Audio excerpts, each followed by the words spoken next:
I'm a little behind on posting those up, so it looks like over the 3-day weekend I'm gonna have some projects to do to get those caught up. So I'll be working on that and getting those caught up for us and posting them under the appropriate chapters. So let's go ahead and one thing I wanted to talk about before we got started with the material. Looking at the state's website, they're saying that complete CPA exam applications received by January 17th have been processed. A couple of students shared with me an email that they got from the state board saying, well, it would be another 2 to 4 weeks. And in both of those cases, the applications had not been in by January 17th. So I really couldn't send an email to my contact at the state board to say anything. Hey, I have students that put it in before January 17th and, it's taking longer. This is indicating that it's taking about a month right now. So I think somebody had sent in their application the week of the 24th or something like that. So to me, if it's 4 weeks, the way this is indicating, it shouldn't be 2 to 4 more weeks or whatever I was seeing in that email.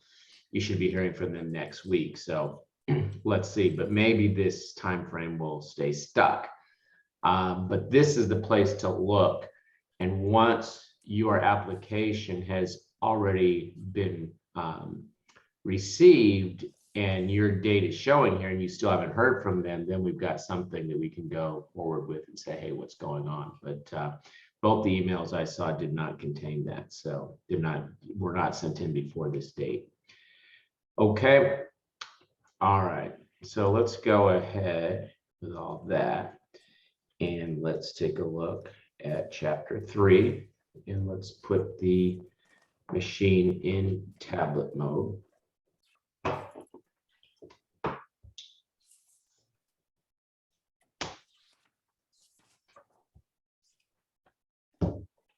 Okay, seems okay. And we'll put it into full screen. Okay, and we'll start to take a look at the outline. Now, fraud risk, 10 points. 10 points on the exam. When we look at that, we're going to have to understand fraud risk very well. 10 points, and we're going to flashcard the heck out of that thing. Audit risk, we've already been talking about, but this is the formal discussion of it in our textbook, 10 points, okay? Now you start to get into some areas here that are really kind of more or less overviews than anything. We're going to go through those together. Those are all about 3 points each. Okay, that's 3 points each for each one of those line items. Financial ratios, I will probably have you look at that on your own. I'm not a big fan of sitting here and reading off to you, divide current assets by current liabilities. That's the current ratio. I think you can kind of look through those ratios on your own and be in good shape for those. So the financial ratios, though, you do need to flashcard or look at your flashcards for every single ratio. There's a potential that you could be asked as part of a task-based simulation to look at a set of financial statements and calculate some ratios and explain what the meaning is of the outcome of those ratios. So the fact that I'm not going to go through it with you, don't ignore it. Make sure you have looked at the flashcards for those financial ratios and that you have those.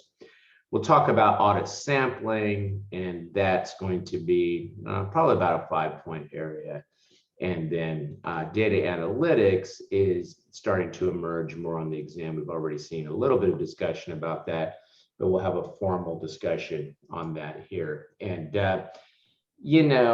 this chapter is kind of challenging because it starts to, overwhelm the brain as to how much information you can hold in your head as we go through this at any point in time. So I'm probably going to, stop at module 6, even if we have time left over, because there's just no way I can start piling audit sampling on top of you after we've gone through all these other things. But who knows, maybe we won't even get that far before our time is up tonight. Okay, any questions? Okay, good. Now what I want to do is start on page 11. Okay, they start with fraud risk, but the problem is that we assess audit risk, and when we assess audit risk, part of that includes considering that the financial statements could be misstated, and when we're just looking at straight audit risk because of errors, and then they layer on top of that, well, they could be misstated because of fraud. So I'm not sure why Becker wanted to start with fraud here, other than they kind of moved some things around in the chapters over the years, and they just kind of got themselves a little bit out of order, in my opinion.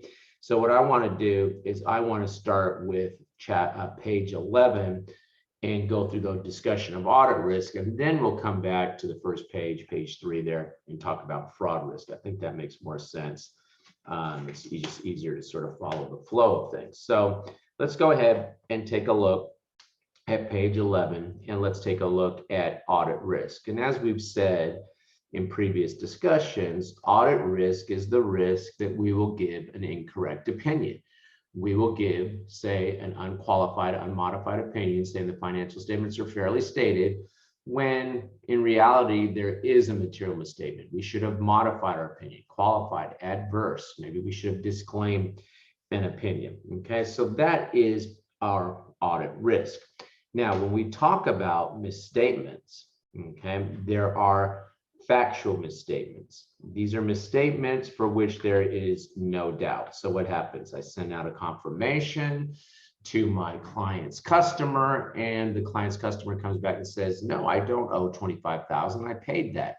We do a little bit more digging, and we find that indeed they should have removed that accounts receivable from the accounting records because it indeed was paid. That's a factual misstatement. Okay. Now, judgmental misstatements are caused by differences between management and auditor's judgment. For example, when we're talking about accounting estimates, okay, the auditor could consider an accounting estimate is unreasonable. So we looking at a piece of equipment, say a truck, a delivery truck, and management says, oh yeah, this truck has, a 50-year life. And we look at the truck and we're like, you might get 2 more years out of that. That's an unreasonable estimate. And who knows, maybe they could run that truck for 50 years, but we're going to go with our judgment, right? We don't go with management's judgment on that. So we might ask for an adjustment of their depreciation expense. Don't be depreciating that over 50 years, depreciate it over 2 years, right? Which could be a material difference. The other potential judgmental misstatement is the application of accounting policies where the auditor thinks it's an inappropriate application of the accounting policies. Those are considered judgmental misstatements. Projected misstatements come from the projection from a sample. Now, there's always a chance that the sample could be not representative of the population, and our projection will be incorrect. We always will accept a certain amount of risk associated with sampling techniques, but we could project a misstatement from a sample to the population, and we would call that a projected misstatement. If it exceeds certain tolerable misstatement levels, then we'll ask for an adjustment. We'll talk more about that in the later parts of chapter 3, most likely, definitely next time. Okay, so flashcard those definitions of misstatements. Okay, now you come over and we start to talk about the audit risk model here. Okay, and we can see that the audit risk model says that our audit risk is the interaction between the risk of material misstatement and the interaction between the risk of material misstatement and the detection risk is how we calculate our audit risk. Okay.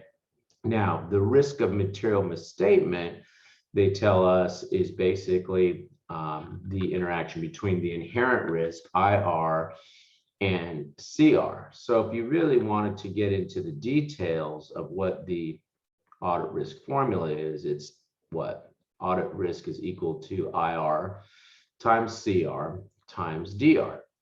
Now, if this sounds familiar to you, it is because we have already talked about this, and I'm going to go ahead and remind you that I have this slide here, okay, that we went through and gave a little example of before. And we also had these two slides where we were calling out key words that we use in that process of assessing risk. So we have risk assessment procedures. Those risk assessment procedures are also called the obtaining the understanding phase. And during the obtaining the understanding phase, as part of our risk assessment procedures, we obtain an understanding of the entity, its environment, including its internal control. And based on that, we make an assessment of the risk of material misstatement. Okay, now, when we make that assessment, if we assess it at maximum, then we will be able to move directly to substantive testing. We will not test the operating effectiveness of the controls. Again, key phrases, okay, operating effectiveness. And when we are obtaining the understanding, keywords are we look at the design and the implementation of those controls. Okay, now we could assess the risk of material misstatement at less than the maximum. And when we do, then we would first test the operating effectiveness of the controls and then go to our substantive testing.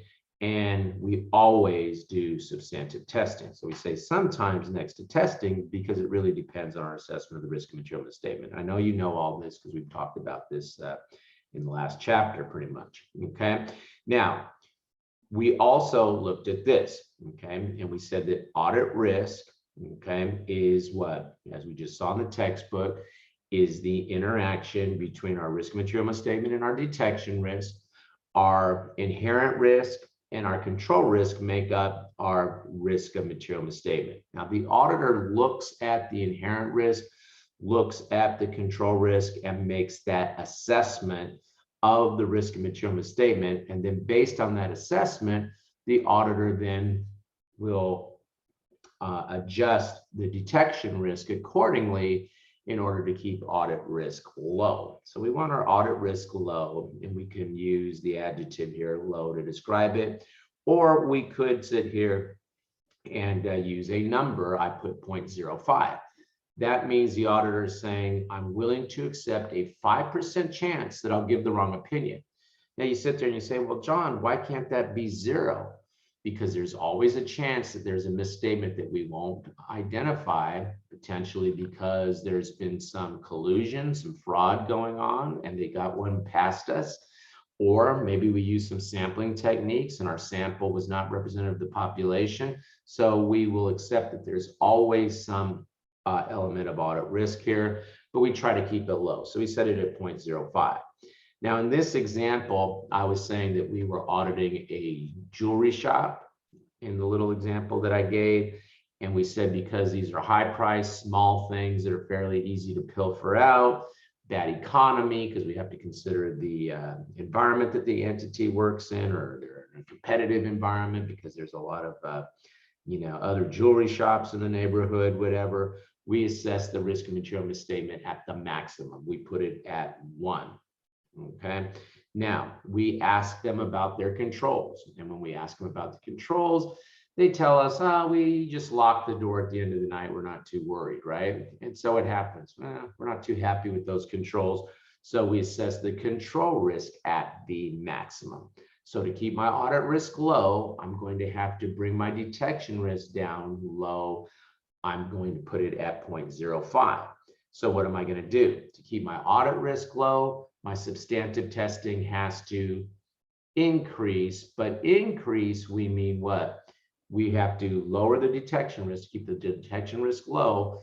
The substantive testing increases, and we talk about increasing it in terms of nature extent, timing. Nature, we have to use the most effective procedure. For example, we may want to use external evidence rather than internal evidence because external evidence is more reliable.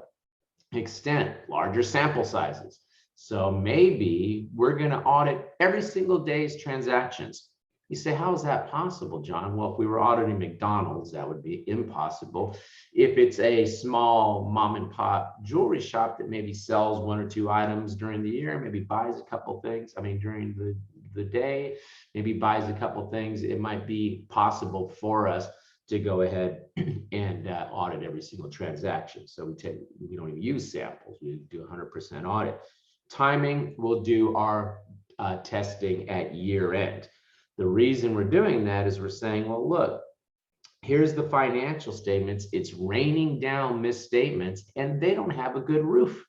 They don't have protection. The financial statements protecting the rain from hitting the financials. So what we're going to do is let all that rain hit the financial statements, we assume it has, and put a big bucket there after the year end and squeegee off and find all of those misstatements. Okay. Okay, good. So that is the example there of how we might use audit risk for, say, the audit of a jewelry shop. Now, let's say we finish up that jewelry shop, we go down the street, we specialize in jewelry shops, we go to another one. The firm's policy is to keep the audit risk at low, 0.05, because it's still a jewelry shop. We have the same inherent risk, but now we ask them about their controls. And they say, well, we have a policy of dual custody. So no employee is ever left alone with any of our merchandise. Okay, it's always 2 employees. They have to come in the morning. They each have a separate combination that they have to put into the safe in order to open everything up. They take a full inventory. When they take everything out, here's what was here. Then someone else comes along, the supervisor helps them finish up that inventory. They sign off that they took the inventory in the morning. There's dual custody through the entire day. At the end of the day, another full inventory is taken. They sign off on that. Everything goes back into the safe, and there's cameras observing the entire process. And we say, okay, that sounds pretty good.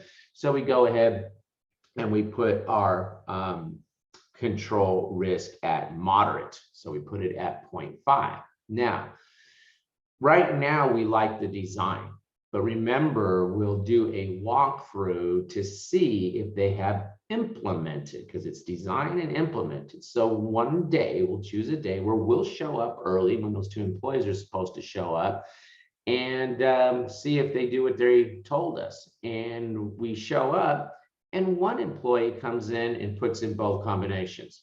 Uh-oh. Control is not implemented. We're going to go back up. Now we're at the first jewelry shop. It's like we're at the first jewelry shop. Our control risk is at the maximum because it was not implemented. But let's say we're there and we see them doing all those things and we sit there and go, okay, yeah, this control has good design. It is implemented. So instead of having a detection risk at 0.05, I can put it at 0.1. Now, never say detection risk is high. You don't want a high detection risk, but it is higher than the previous jewelry shop, right? Okay, we made it a little bit higher. And so now what happens? Our substantive testing can come down, but we are going to have to test the operating effectiveness of the controls. So what we'll do is we'll maybe pick 50 days worth of transactions. We don't have to audit every single transaction now because we can have smaller sample sizes, the extent portion, right? And so what are we going to do? We're going to look at those inventory sheets, maybe 50 of them, to see that they're signed off on. Now, when we look at that sample, if we see there's an unacceptably high number that weren't signed off on, the control does not have operating effectiveness. Now we're back at control risk at the maximum. But assuming they signed off on those, we'll do our substantive testing now. We'll be able to, look at some internal evidence to support that, smaller sample sizes, and now we'll be able to do interim testing. So if the year end was 12/31, maybe we can do our testing at 9/30. That's when we'll do the bulk of our testing at 9/30. We'll look at a sample of transactions that happened throughout the year. Now, that does not mean that you ignore the back end of the year. You will still have to do some level of testing that takes you from the interim period, say September 30th to the end of the year, those last 3 months. They call that process a roll forward. Okay. All right. Any question on any of that? Okay. So with that little, example in mind, then let's go ahead and let's look back at the textbook now and see where we can pick up some key items that we want to look at here. Okay. So you start to take a look and they tell us what inherent risk is the risk that there will be that a particular assertion, remember guys, we always think about the assertions, right?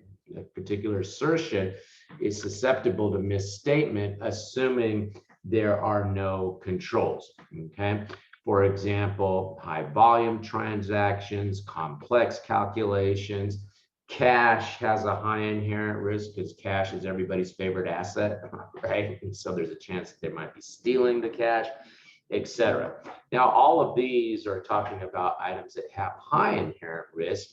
Let's talk about a potential low inherent risk. When I was on the audit of the consolidated financial statements of the federal government, my office, the GAO, well, what the federal government does is they look and they put the heritage assets like the Washington Monument, the Lincoln Memorial, they disclose those in a footnote to the financial statements and they value them at $1. Okay, well, that's probably something that has a low inherent risk. Value is $1, footnote disclosure, and it's not very likely that someone's going to walk off with the Washington Monument in the middle of the night, right?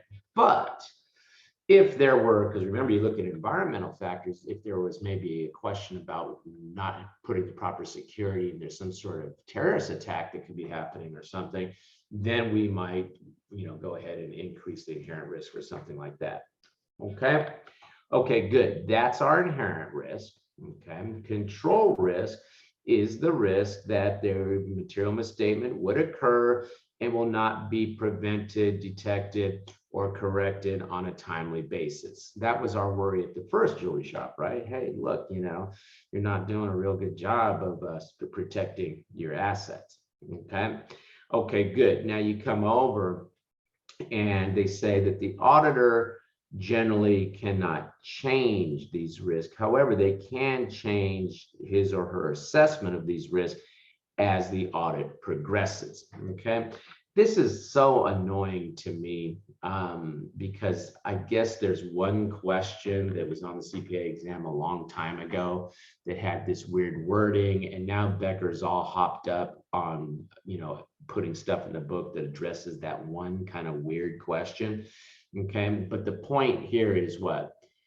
I can't change the inherent risk. It's like trying to change the weather, right? I can't change the control risk. What they tell me about the controls is what they are. I can't change that. But if new information comes to light, let's say they're telling me, well, we locked the door, right? And then a little bit later, the person says, no, are you kidding? We've got all these controls and they tell us about them. We like the design, we like the implementation.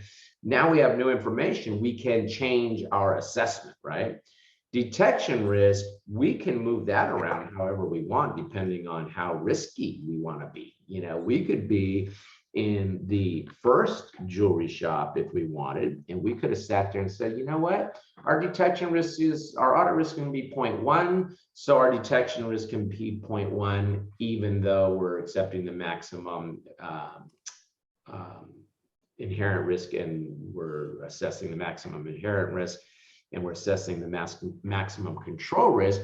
There's nothing in standard that says audit risk has to be 0.05. So we could just decide, hey, we're going to take more risk. Now, what happens? You keep doing that, and one day, you run into a problem, right? It's just like driving drunk, right? You keep saying, well, it's okay. I never get caught. One day they pull you over and your blood alcohol level is 0.1. Okay, now you got a problem, right? Okay, so, you taking a chance if you put that audit risk higher and let's accept a higher detection risk. So we want to keep those low, and detection risk is really, let's just look at that, is set by the auditor. Okay, so detection risk is the risk that the auditor will not detect a misstatement that exists in a relevant assertion. Detection risk is a function of the effectiveness of the audit procedure and the manner into which it was applied. Now, there will always be some amount of detection risk because we don't look at 100% of the transactions, and there is a chance that the sample is not representative of the population, or the auditor may make a mistake in applying the audit procedure. Hey, it happens, you know, maybe you had a bad day and you missed something. That can happen, okay? Now, we say that our detection risk could be subdivided into test of details and substantive procedures. Okay, so we can subdivide it into those two categories, the test of details and substantive procedures. So let's just go ahead and let's draw a little rectangle over here that I think I've shown you before. Okay, and most of our substantive evidence, okay, where we're looking at dollar amounts, are going to be consisting of test of details. Okay, so we have test of details here.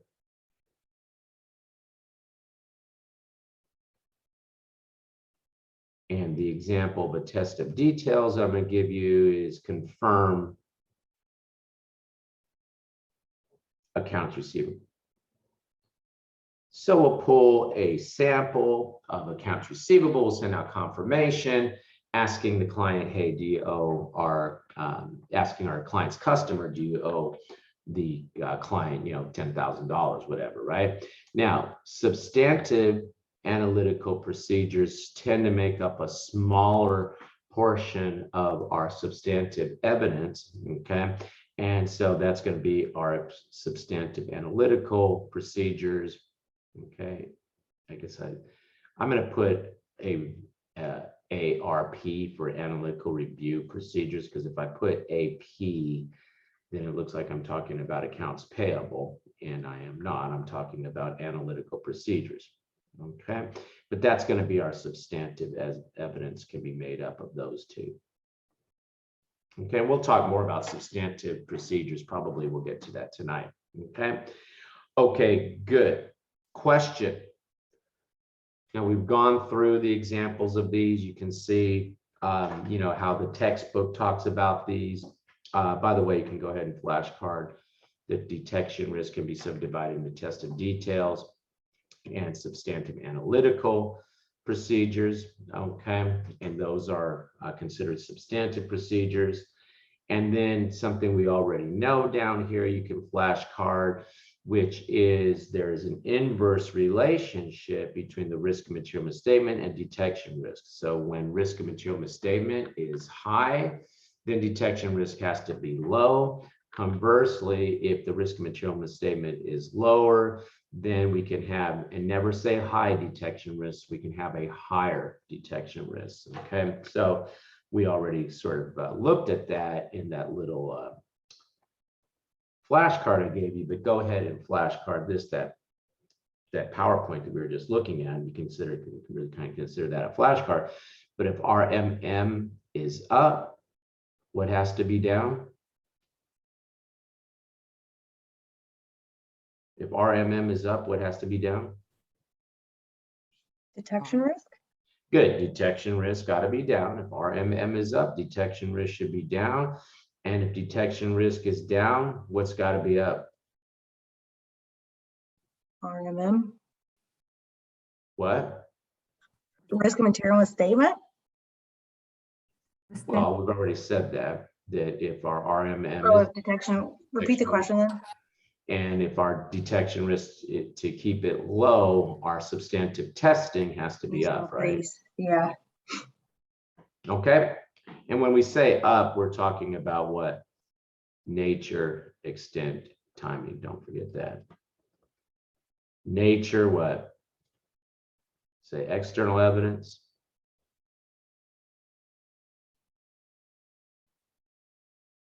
Kind of wasting time to rewriting this. Extent, what? Larger sample. Mhm. It says larger sample timing, what? Close to year end. Year-end testing. Yep. The other way to look at that, because sometimes students have trouble with the notion of year-end, think about it. If you're trying to hit a target and the target is what? The financial statement date year-end, do you want to be further from the target or closer to the target? You want to be closer to the target, right? So you're going to do your testing closer to year-end. Okay, good. Let's go ahead and let's take a look at the next page, and we already know this, okay? For example, let's just look at this example. For example, the audit detection rules will have a direct effect on the nature, extent, and timing of the audit procedures performed. They really should say the substantive procedures. For example, as the acceptable level of detection risk decreases, the assurance provided from substantive procedures should increase. For example, the auditor may change the nature of the substantive test from a less effective to more effective. For example, using information from parties outside the entity, right? External evidence. Change the extent, larger sample sizes, change the timing, perform procedures at year end rather than at interim.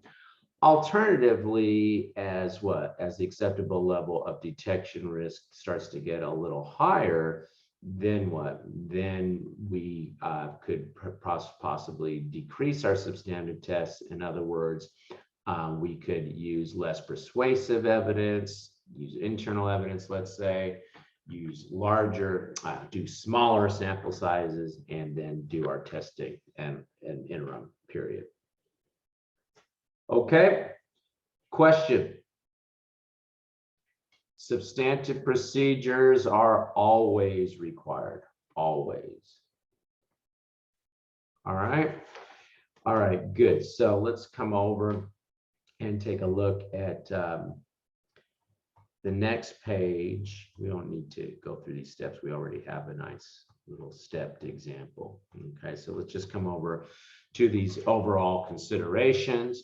And audit risk should and materiality should be considered together. So we're talking about the audit risk, the susceptibility of there being some sort of misstatement that we don't detect.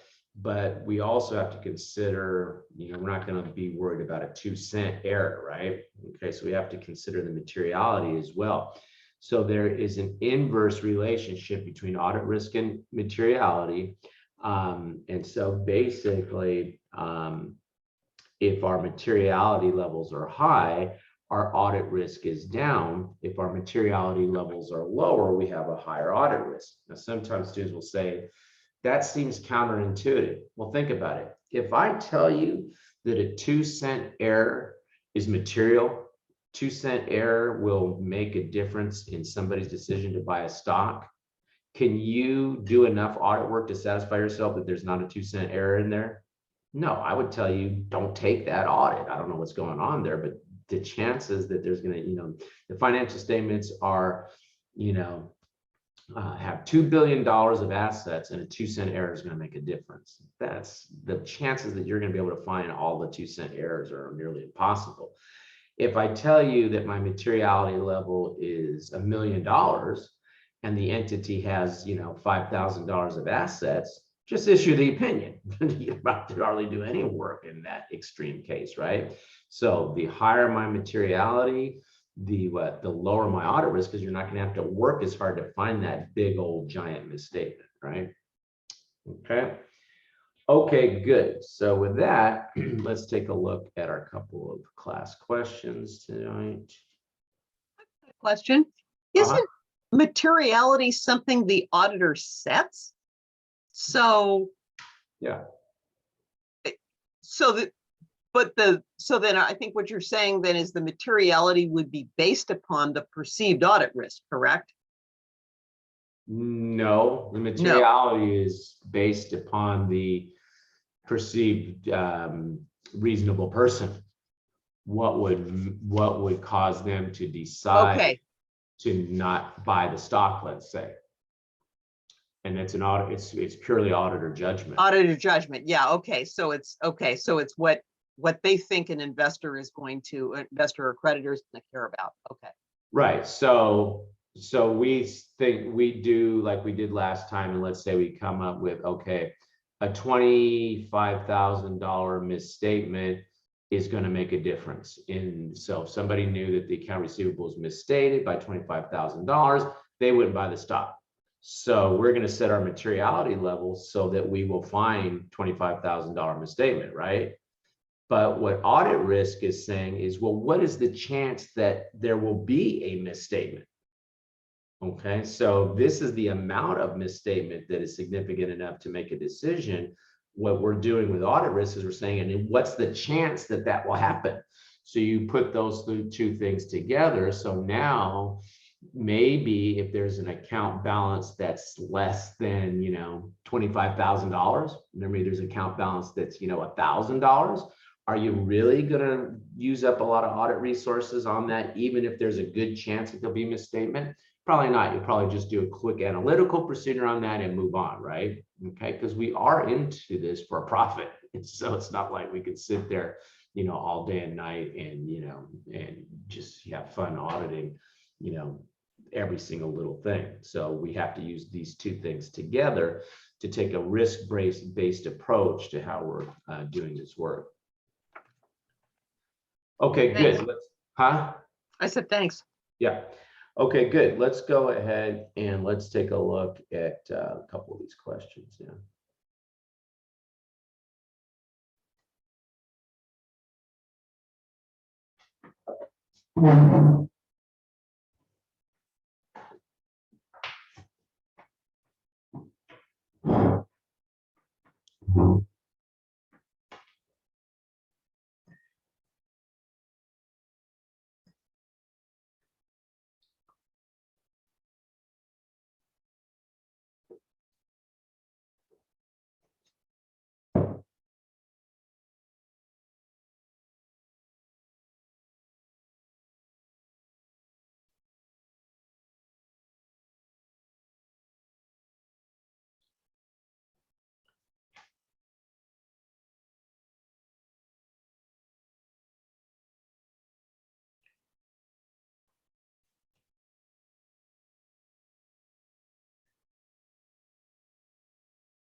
Okay, guys, let's go ahead and take a look at this one. I'm going to end the poll, so take your best shot here.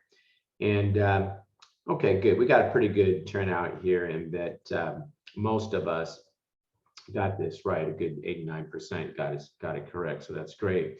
Now, let's just go ahead, though, and look at this irritating question, and I'm just not sure why Becker insists on making this a class question. It's a horribly written question. And I think it's one of those that probably got kicked off of the exam because it was so stupid. Okay, so inherent risk and control risk differ from detection risk in that and so by the construction of that sentence, they're asking you about how inherent risk and control risk differ from detection risk. That's the they. The inherent risk and control risk is the they, and they differ from detection risk in that inherent risk and control risk do not arise from misapplication of audit procedure. Detection risk can arise because of misapplication, but the they in that sentence is what? Is the inherent risk and control risk. Okay, so the fact that they wrote an awkward sentence here is probably why somebody picked A. Okay, may be assessed in either quantitative or non-qualitative terms, or non-quantitative. And yeah, that's correct for all of them. Remember, we had numbers on them, but I also wrote what? Low and high next to them. Okay, exist independently of the financial statement audit. Yeah, okay. And what they should have said is the factors that lead to the assessment exist independently of the procedure. So whatever you're using to assess inherent risk and control risk are based on the facts that you're seeing in front of you, and you can't change those facts. Bad controls are bad controls. High inherent risk, dealing with cash, you're dealing with cash. What are you going to do? Okay. Whereas detection risk, you can move it around depending on the auditor's risk appetite and willingness to accept risks, right? Okay. And then can be changed at the auditor's discretion. Yeah, you can change them depending on the facts that you the detection risk differs from inherent risk and control risk that way, because you can change it at your discretion. Okay. Okay, good. So let's go ahead and I don't know. You get a question like that, guys, on the exam, I would just pick C and keep going. You know, I look at that question, I'm just like, what the hell are they talking about? I don't know, you know, I kind of look at that and it's just like, what? Okay, this question though is very good question, a good example of a question that I promise you, you're going to get a ton of these. You're going to get them in multiple choice questions. You're going to get them in a task-based simulation where they're expecting you to understand what the results of making different assessments mean. So let's just go ahead and let's take a look at this. But I promise you, you're going to get questions like this.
Okay, guys, let's go ahead and take your best shot now at this one. And let's take a look. And good, looks like we are going to have success on the auditing exam because everyone got this one right. And this is a example of a question that I promise you you're going to see. Okay, so let's just look at this one though, get a little bit of more practice with it, even though everybody got it right. On the basis of audit evidence gathered and evaluated, the auditor decided to increase the assessed risk of material misstatement from that originally planned. That could be that second jewelry shop where we liked the design, but when we did the walkthrough, the control wasn't implemented. So we said, zoop, our control risk is high, our risk material misstatement is high. So how would we achieve an overall audit risk that is substantially the same as the planned audit risk level? Well, we're going to have to lower our what? Our detection risk, right? And so we're not going to decrease substantive testing. We're going to have to do what? Increase it, right? Okay. We're going to decrease our detection risk by increasing our substantive testing. Increase inherent risk is nonsensical, and increasing materiality levels in response to that situation is nonsensical. I mean, I can't explain to you, those just wrong. Okay. Okay, good. So everyone got that right. Okay. Now we're continuing on here, and we're still talking about the risk assessment, and we're talking about how those risks will be assessed, and they will be assessed both at the financial statement level and at the assertion level. So you come over and we will assess at the assertion level specific risk. And we're going to ask ourselves what could go wrong at the assertion level, and we call that potential misstatement. Okay, so let's go back to our little set of slides here that we've been leveraging off of. Okay, and let's just go back to this. And remember, we talked about the risk assessment procedures, and we gave a specific example in which we were looking at the existence assertion for sales and accounts receivable. There's our potential misstatement that we just talked about, right? The potential misstatement is that a sale will be recorded when the goods are never shipped, or there's a return and they don't reverse the sale. We would then look at the controls, and so now we are in position to make the assessment of the risk and material misstatement, which we made it at high in this case because we didn't like the controls. And then we responded with our further audit procedures. We didn't test operating effectiveness in our test of details phase. We did what? We went and we did our substantive procedures, and we did a whole bunch of them in response to our assessment. The point here being at the assertion level, right? Okay. Then we came down in the second example, and here we like the controls, still the same potential misstatement, but because we like the controls, we did what? We assessed the risk of material misstatement at less than the maximum. Now, when we move to the testing phase, we have to do what? Test the operating effectiveness. So we pulled a sample of those call logs, whatever, that we talked about last time, looked at them, talked to the board of directors about internal audit reports and whatnot. And as a result of all that work, our substantive testing, our detection risk went up, but we were willing to accept that because our risk of material misstatement was lower. The point of reviewing this again is what the book was just telling us, which is what? You do this at the assertion level. Okay, you make those assessments at the assertion level because you design your procedures around the assertions. And when we get into chapter 4, we're going to start talking about this account, that account, this account, that account. And you're going to think, oh my God, I have to sit here and memorize audit procedures for accounts. No, you do not. You have to understand how to audit assertion. And so once you understand how to audit assertions, then selecting the correct answer that's calling out a procedure for a particular account becomes very easy. So everything's done around the assertions, really. Okay. Okay, good. Now you come over, and what is the required documentation for the risk assessment process? And let's go ahead and highlight and flashcard that so that we remember what has to be documented. But also, I think I've been fairly consistent in asking you to flashcard documentation requirements for the different areas that we've talked about, because they are very frequently a nice summary of what we did. So we would have to have a discussion amongst the audit team talking about the risk of material misstatement and how we're going to respond to that. Key elements of the understanding of the entity and its environment have to be documented. We're in that obtaining the understanding phase. the assessment of the risk and material misstatement at both the financial statement level and the assertion level. The assertion level documentation could be that sales chart. Hey, there was the assertion. We assessed the risk and material misstatement right there, didn't we? So you could use that little sales chart and the identified risk and related controls associated with that. So you could use that little sales chart that I talked about. And then you have what? Not only do you have right there what was the assessment of the risk, but how did we respond? We assessed the risk at less than the maximum, so we did these tests. We assessed the risk at the maximum, so we didn't do the testing of operating effectiveness. We moved straight to substantive testing. All that sales chart needs is a work paper index on it where you can go and look to see the actual work that was done there, right? So you could document it like that. That could be like a little lead schedule for you. Okay. Okay, good. Flashcard, all that. And then let's look to see how we respond to the assessment. Okay. And first there is an overall assessment. Okay, and so in response to the risk assessment, we're going to look at how we communicate with the audit team, need for perhaps increased professional skepticism because we're assessing our risk and material misstatement higher, assign staff with more experience or specialized skills if we're seeing a higher risk and material misstatement, increase the level of supervision, incorporate greater level of unpredictability into the audit, and make pervasive changes to the nature, extent, and timing, which we've already known that, right? That's really how we're going to respond. But flashcard those overall responses. And then when you respond at the assertion level, we're going to design audit procedures that address the risk of material misstatement for each relevant assertion to each significant account balance or disclosure. I was looking at accounts receivable and sales and just doing one assertion. There are other assertions, the first 5 more assertions that we continue to look at. And the linkage should be clear between the assessed level risk at the assertion level and the nature, extent, and timing of further audit procedures, including test of controls and substantive procedures. Thank you. My little sales chart would be fine for doing that, right? How did we respond? Okay. Okay, good. And then just to make sure you've got your bubbles all filled out, nature, extent, timing of the procedure. We already know this. The higher the risk of material misstatement, the more reliable and relevant evidence we need. For example, external evidence with the extent refers to the quantity of the evidence that we're going to get. And then timing, again, audit tests may be performed at interim dates or at year end. Okay.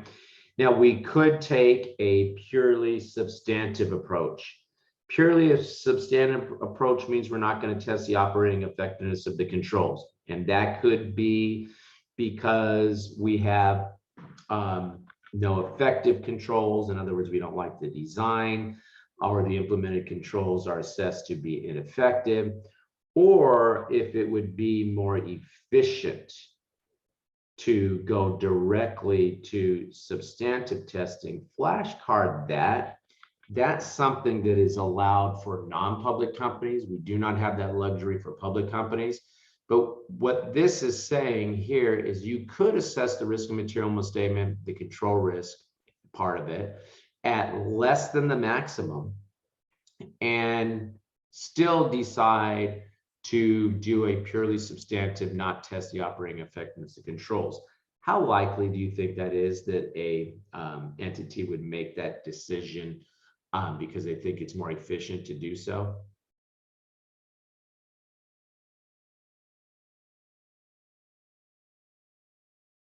How likely do you think that is that an audit organization would say, yeah, you know, even though we think we've got some pretty good controls here and we can get evidence to support that by testing operating effectiveness, I'm going to go and just, you know, get all my audit assurance through my substantive procedures. I think a lot in small companies Okay. Probably not likely. This is the way I'm looking at it. If you have good internal controls, what are you going to do? You're going to ask for evidence from the company to support those good internal controls, right? And now, nature of the evidence for your substantive procedure, you can use more internal evidence, can't you? We have smaller sample sizes, and you can do your testing at what? At interim dates when maybe you're not as busy, you have staff sitting around in September with not a whole lot of things going on, and you can, you know, put them to full utilization by doing some interim testing. So to kind of sit there and say, well, I'm going to throw all that away and go purely to substantive, now I have to do what? Now I have to get external evidence. And so now I have to ask those outside the entity. Instead of being able to ask the client for the information you need to complete the audit, you have to ask those outside who could care less how efficient you are in getting that work done. So you're going to have to keep going after them. You have to use large sample sizes. Now, as you're trying to wrap up engagements, you're doing a lot of year-end testing. So I don't think that it is very likely that, you know, that we're going to sit there and take this approach, but the standards do allow for it. And you're probably right, Kathy, if they're talking about maybe a very small audit client where, you know, you can maybe even do practically 100% audit, and then who cares maybe. Okay, but it doesn't take long for a client, you know, the client doesn't have to grow very big for this to not be a very likely scenario for you. Okay. Okay, good. So just flashcard that the standards do allow that. More likely, what we're going to do is take a combined approach. And with the combined approach, we're going to test both the operating effectiveness of the controls, and of course, we always have to do our substantive procedures. Now, they tell us that test of controls may be required, and that's the case if we have a highly automated client and they're going to be, you know, having most of their information in an IT system where there won't be sufficient documentation to allow us to get the extent of evidence that we need. So then we may be forced into testing the controls in that sort of situation. So you could go ahead and flashcard that. And we've talked about that before. Okay. Okay, good. Now come over and they tell us, well, when do we perform the test of controls? And again, as we've said several times now, test of controls are performed when the auditor's risk assessment is based on the assumption that controls are operating effectively. In other words, we've assessed the risk of material misstatement at less than the maximum, RMM, less than maximum. Then we have to test the operating effectiveness of the controls, right? Okay, or when substantive procedures alone are not sufficient. And again, the IT point that we just made previously on the other page. Okay, okay, good. We know that already. Now, they come over and they tell us that some risk assessment procedures performed to obtain an understanding of the internal control may provide evidence of operating effectiveness, even though they were not designed for that purpose. Remember, we did the walkthrough that day and we sat there, and in fact, you can just write walkthrough next to that. We did the walkthrough that day and we saw that both people showed up and we saw them sign off on the inventory control sheets and all that. Well, we decided that our sample size for our control testing should be 50 days worth of transactions.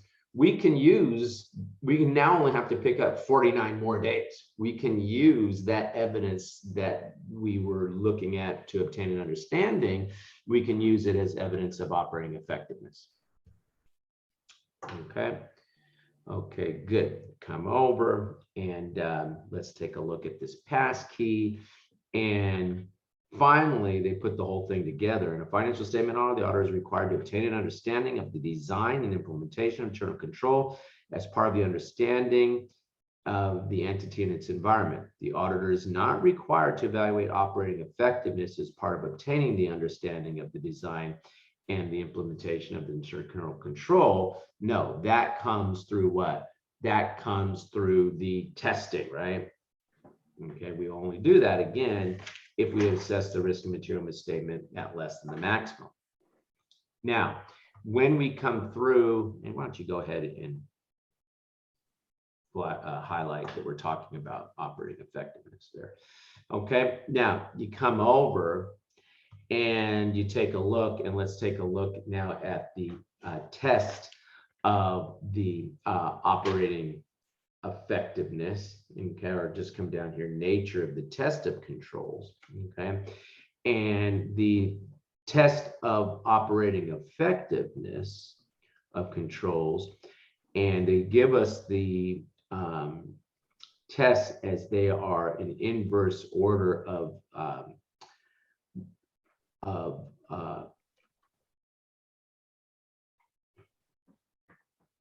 reliability, I guess, okay.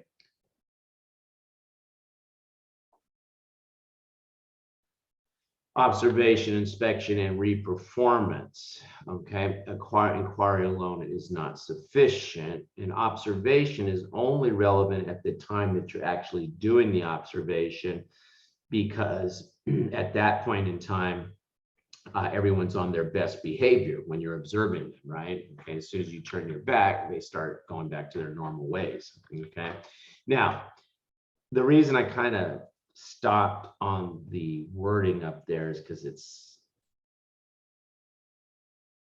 horrible and I always have trouble with it. Okay, so let's just look right here. There's another slide, okay, in which I've gone ahead and I've given you the control tests, and I've done it in a little pyramid here for the best thing versus the least persuasive, most persuasive versus least persuasive for our control testing.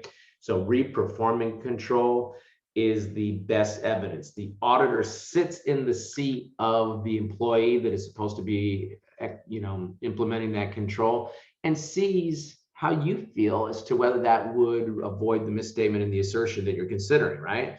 That is the best evidence, okay? Observation is the next best evidence that you see them doing it, okay? Although it's only good for that point in time. Inspection, looking at those inventory control sheets to see if they're signed off on, so you inspect those. And then inquiry is the least persuasive for our control testing, but you can use that as some of the evidence, but you're going to have to combine it with some of these others. Now, the lower you're trying to get your control risk, the more better evidence you need to support that lower assessed level of control risk. And you say, John, that's not very good English, okay? More meaning what? If I'm trying to get my control risk from, say, moderate, where I had it in the example, we were looking at 50 days transactions, and I sit there and I want to try to get it down to low. Now, instead of looking at 50 days transactions, I might have to look at 150 days worth of transactions to get that control risk down to low. So I'd have to look at more transactions to get it from, say, moderate to low. And the expectation is that more of my evidence will be, more of my testing will be in the form of what? Reperforming the control, and what? A lot less inquiry. So what happens? You need more better evidence. You say, that's not good English. Well, I'm saying it wrong like that on purpose so you can remember that. More better evidence to support a lower assessed level of control risk. Okay. Okay, good. Question on any of that?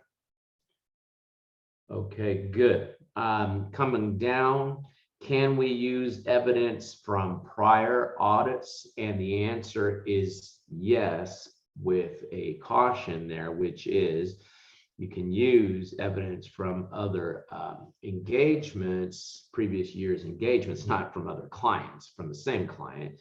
If controls have changed, however, since they were tested last, then we have to retest in the current period.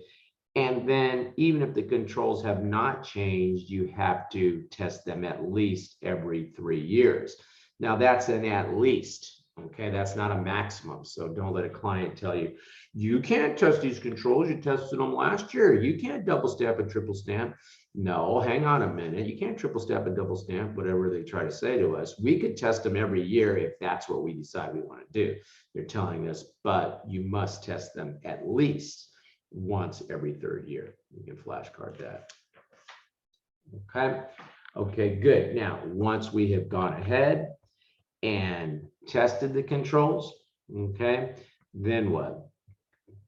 We'll look at the results, and if operating effectiveness can be relied upon, the auditor then proceeds to substantive procedures based on the assessed risk of material misstatement. Our detection risk can be down now. Now maybe we're using internal evidence, we're using smaller sample sizes.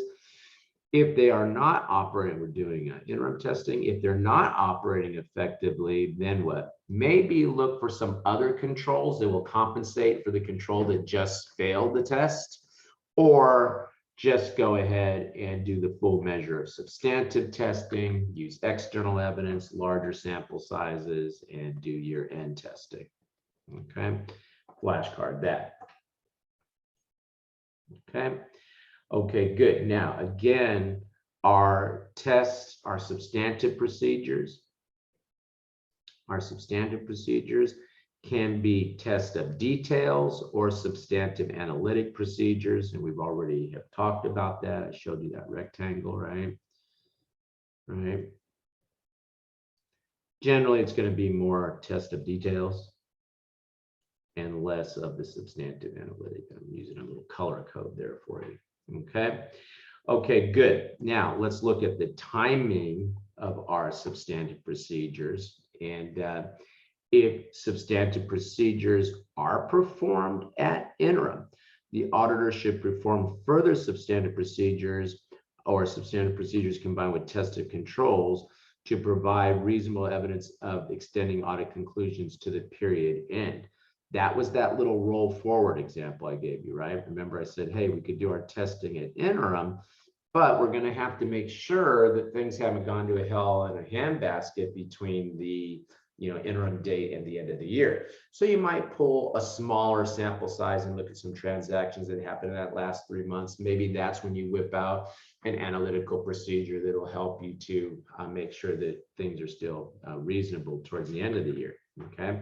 Now, if you're going to do a substantive procedure, then you have to extend the conclusions from interim testing to the period end. And again, that's the roll forward, ROLL.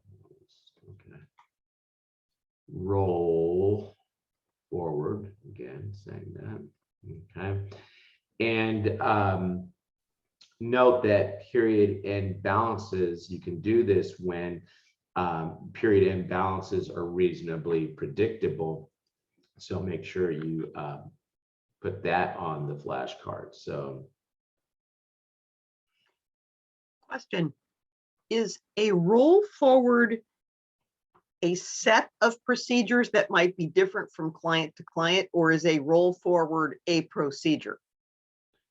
it's a set of procedures that would be different from client to client. For example, when I was involved in the GAO audit of public debt, we did our testing at interim, and then we just rolled forward what the balance should be to the end of the year and just did some procedures to see if indeed that was what the recorded balance was. So we projected what it should be, because debt, the federal government issues its debt pretty routinely. They have a certain amount that they issue each time as old debt matures, and what the projected needs are going to be for the deficit. And so we were able to sit there and say, well, by year end, the debt should be about here. So we did an analytical procedure, and it was within, and when you do an analytical procedure, it doesn't have to hit exactly.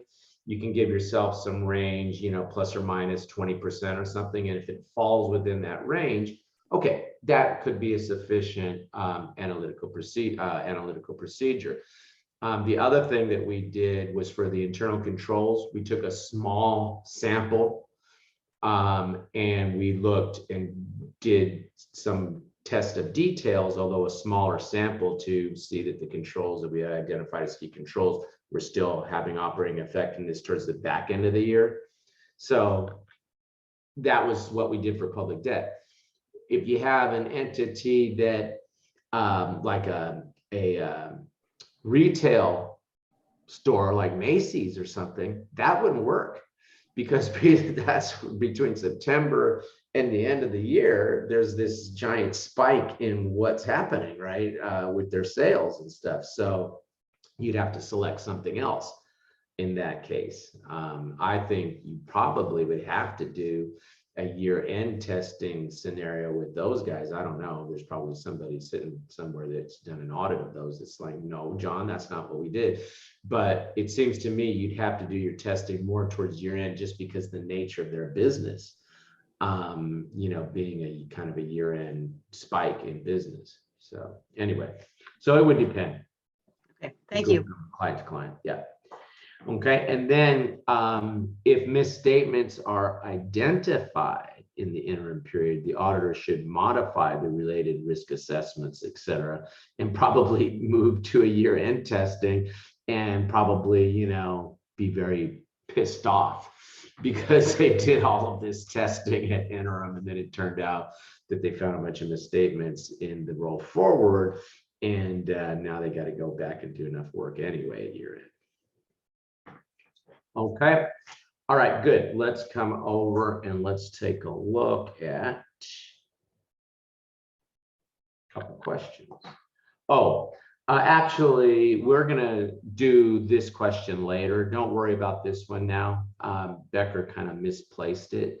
They put it here. I guess we should be able to answer it, but I want to wait till we've looked at some other information that'll help you answer that a little more confidently. Okay, so let's just go ahead and let's take a look at this one though.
Okay, guys, we're going to go ahead and take a look at this one.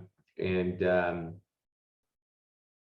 always get the last minute person that chooses A because they, I guess, want to have an opportunity to participate, because I'm looking at A and I'm like, no, although that could be a little bit tricky. So most of us got it right. 80% of us got it right. So let's look at this. And This question is a good example of how the auditing exam writes things in a way to make things sound like they're the right answer when they're really not, okay? And that's the way they take a fairly straightforward concept like what we're dealing with here and make it worthy of your effort in practicing with questions and whatnot.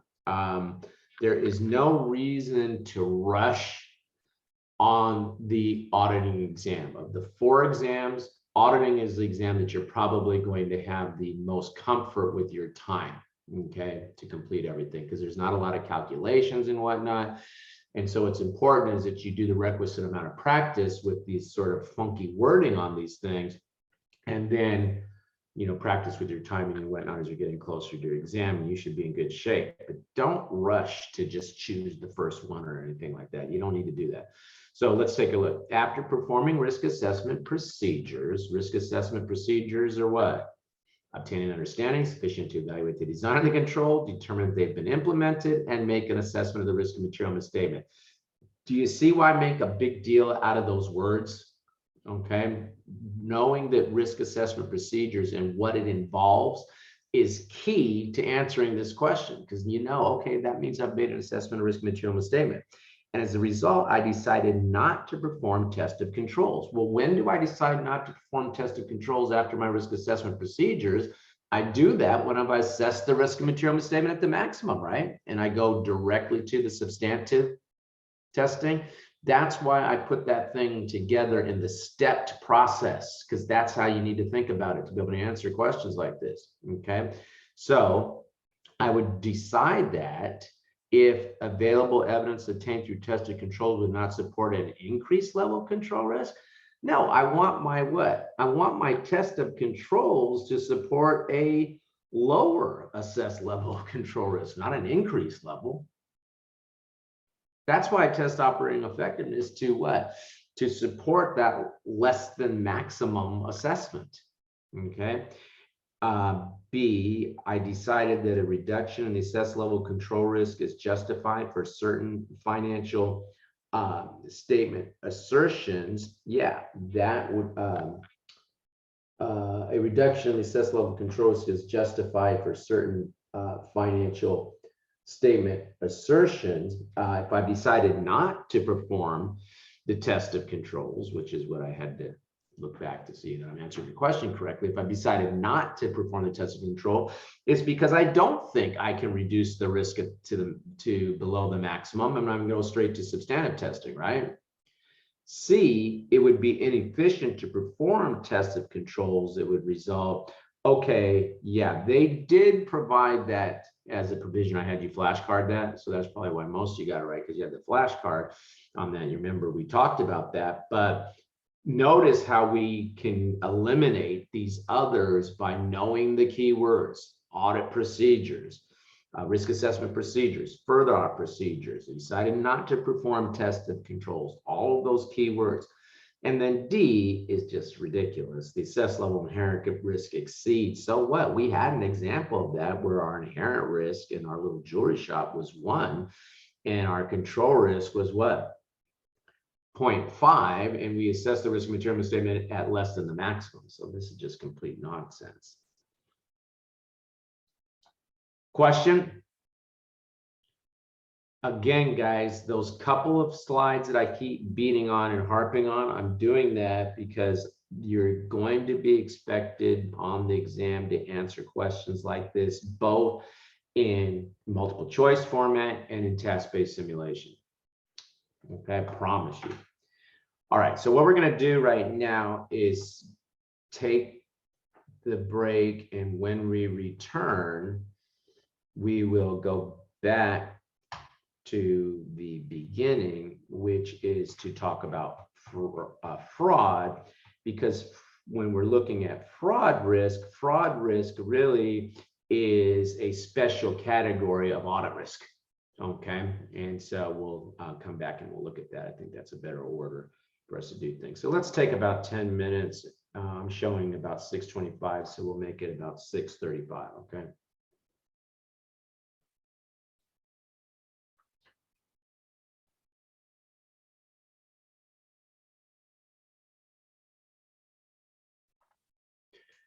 Okay, good. So let's go ahead now and let's start to take a look, and we're going to go back now to module 1 and take a look at fraud. Okay, now we're going to see that we are literally going to have to assess the risk of material misstatement due to fraud. So we will have a fraud risk assessment. So that's the reason I started with the risk assessment procedures in general first, because you're going to see that there's a parallel between what we do as it relates to fraud versus what we would do generally for assessing our risk of material misstatement.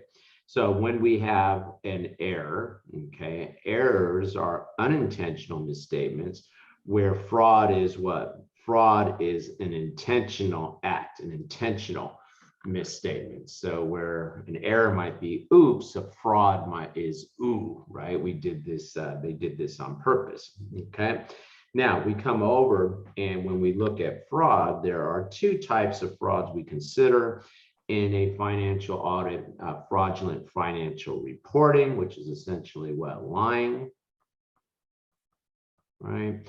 And misappropriation of assets, which is essentially going to be stealing.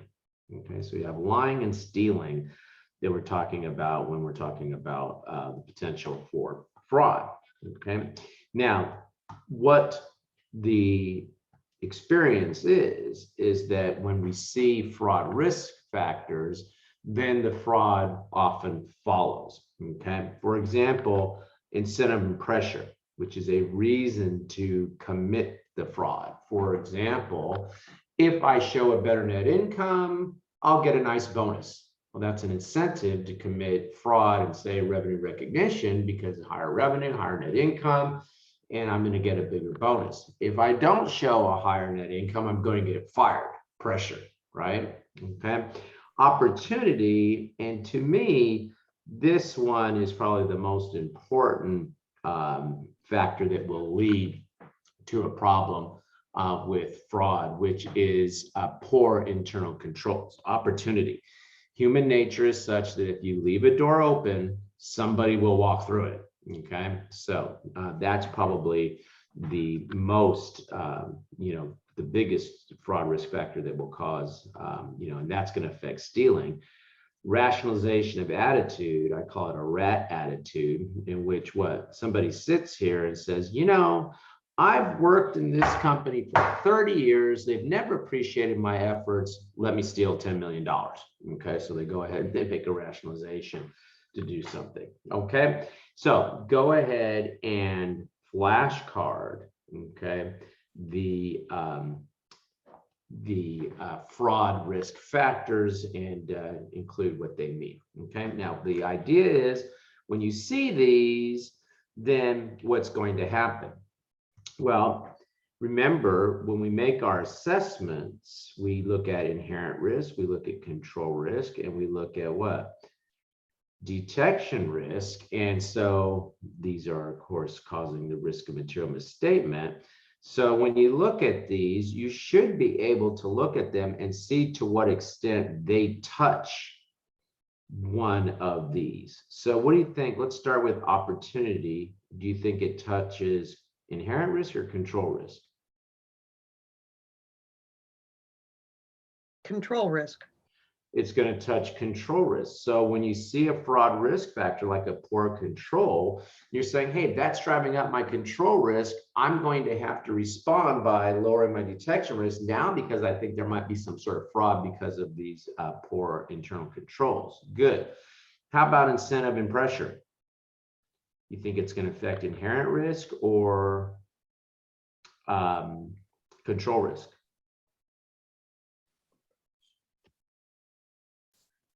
Control. Okay, there's really not a science to this. It's more of an art, okay? But maybe management will override the controls because they have this pressure, right? Or this incentive. Or maybe they'll sit there and they will what? They'll make their transactions particularly complex because they want to try to hide what they're doing and whatnot. So it could also drive up inherent risk, okay? How about rationalization attitude?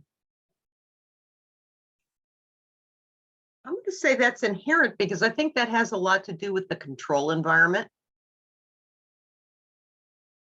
Well, what you just said was that was No, I say the contradictory. control environment, you know, the overriding all, like the culture of the company. That's what I meant. Well, then it should affect control risk. Mhm. Control. Well- If it's the control environment, then you're saying to me that affects control risk, right? Which I'm not arguing with. I'm just saying, don't say that you think it affects inherent risk because of the control environment. Control environment is part of the internal control, right? When we evaluate control risk, we're evaluating the 5 elements of the internal control. When we evaluate control risk, we're looking at the control environment, we're looking at the risk assessment, how management assess risk, we're looking at the control procedures they put in place, we're looking at the information communication, and then we're looking at the monitoring, right? Okay, so when you say control environment, that would affect control risk, not inherent risk, but I do agree the rationalization attitude could also affect the what? Could affect the inherent risk that, again, maybe there's bias and estimates and whatnot that somebody has rationalized or has a bad attitude about. So again, this is not a science. My point here is, and the reason I went through the risk and material misstatement discussion first, is that it's not like we do some special procedures. Well, we do some special procedures around fraud, and we're going to flashcard some of those. But the point is that we're looking at how the potential for fraud affects these, and then we respond to that by doing what? By trying to lower our detection risk, and we design procedures around those concerns. Okay. Okay, good. Now we come over and we can only provide reasonable assurance that the financial statements are free of material misstatement, whether caused by error or fraud. And it's particularly the case for fraud, however, because what? Because you have the factor that they're trying to conceal the fraud from you, right? Okay. Now you come over, and when we take a look at management's responsibility, management is responsible for designing, implementing programs and controls to prevent, detect, deter fraud. Flashcard that, but management is not responsible for, detecting all fraud, because nobody can guarantee that. They put programs in place that will prevent, detect, deter fraud, but they can't guarantee either. So sometimes exam questions will try to trick you into saying that management is responsible for, preventing all fraud. No, they put programs in place that will hopefully, controls in place that will hopefully prevent, achieve those objectives. Okay.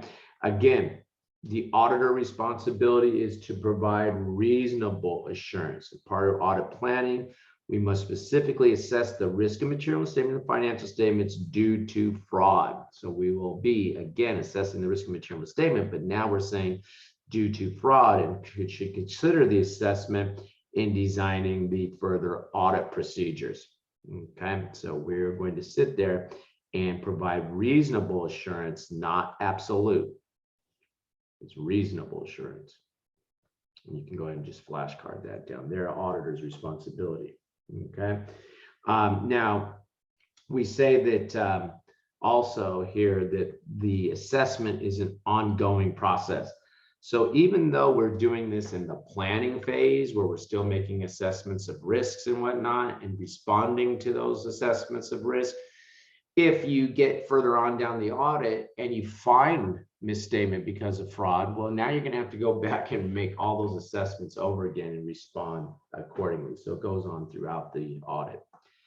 Now, what I like about this next section here is it is a nice summary of everything we're going to get ready to talk about here, or we're going to be talking about in a minute. So let's just go ahead and flashcard the high-level discussion of the audit procedures. So we will have a discussion of fraud risk with the engagement team, obtain information to identify specific fraud risks, assess the fraud risk, and then develop the appropriate response. evaluate the evidence regarding fraud, make appropriate communications, and then document all that. Okay, so just go ahead and flashcard. This is a nice high-level summary of all the different things that we'll be looking at here, beginning with the required discussion amongst the engagement personnel. Okay, so basically there's going to be a discussion of the potential for misstatement as a result of fraud, and the discussion should include a brainstorming how and where the financial statements might be susceptible to material misstatement due to fraud. This really should be led by the partner on the engagement and have this discussion. And I was on an engagement where we were looking at the federal government's disbursement process. And so what we did was we led that work out of San Francisco, because there's a regional finance center in San Francisco that basically disperses federal funds. At that time, there were 5 of them around the country. There was one in Texas, Philadelphia, San Francisco. I forget where the other 2 were, but they're all over. And what these places were primarily in those days was a factory, and the factory was checks. So you'd have these checks sitting on a big spool. There'd be 40,000 checks on a spool, and the thing would just go through and print the checks, cut them off. They would stuff into envelopes, and then they would go out to the mail carriers to be delivered all over the country. And different, like I want to say that San Francisco specialized, I forget what payments now San Francisco specialized in, but like Pennsylvania, Philadelphia specialized in Social Security disbursement of checks, whatever. Okay, so we're looking at, I think Austin was refunds. Austin, Texas was refunds. So they specialized in certain types of checks that they would disperse. So we get back to the GAO offices, and the partner, which is a managing director, starts talking and saying, geez, how would you get a check out of that place? And I'm thinking, I don't know, maybe it would drop in somebody's lunchbox when nobody's looking. The guy next to me had it all figured out, right? Which is, well, what they would do is they would get some of that blank check stock, get it to a printer, and be in the Cayman Islands. I mean, he had it all figured out, right? Okay. And so what we found because of that was they were not treating their check stock as live checks, because it was something that sat on a pallet that had to be moved with a forklift. It was 40,000 checks, and they would leave that stuff out rather than lock it up the way they were supposed to, because it was this huge heavy thing that they had to move. So we ended up writing a limited use report to Congress. We didn't publish that because we didn't want the whole world to know, how you could get a check out of the place. So we talked about some of the problems associated with all that. Okay, so that's the kind of thing that can come out of that brainstorming. And what it should also do is have an emphasis on the importance of the professional skepticism, right? We're not saying people are stealing checks, but how would they steal a check using that professional skepticism? Okay. Okay, good. You'd also want to consider the risk of management override of internal controls and how the auditor might respond to identify the fraud risk. And the discussion should involve all key members of the team. And really, they say including the engagement partner. It should be led by the partner. Okay. Okay, good. Coming over and obtaining information. And we're going to obtain information about specific instances of fraud. So inquiry of entity personnel. Okay, and you start to get their sense as to, well, what is the environment here, and what do you think the overall risk of fraud here is? You would say, you don't say, has there been any fraud? You say, can you please tell me about the instances of fraud, as though you know that they've already happened, and you're looking for a reaction where somebody's saying, huh? Well, I don't know, Bob. Well, I know, don't worry. So someone sits there and says, hey, he said that. I did not. I just said, can you tell me about instances of fraud, right? Okay, so you have to ask that question in a certain way. Okay, what type of oversight do we have from the audit committee? Okay, and that's going to be important. Okay.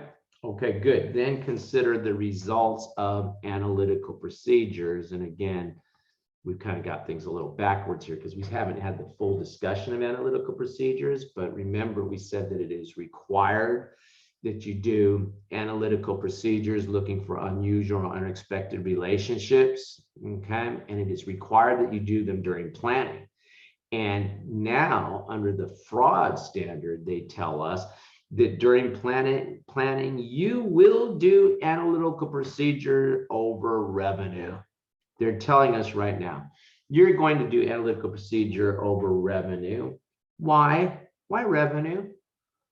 Well, when was the last time you heard about fraud in the office supplies? Okay, when you hear about fraud, it's always what? Some revenue recognition scheme, right? So they're telling us you will do an analytical procedure over revenue. Now, when you do these analytical procedures in the planning phase, they are at a high level. Okay, so you're looking for broad indications of fraud. You're not using them to detect specific instances, but broad indications of fraud, and you can include that on the flashcard.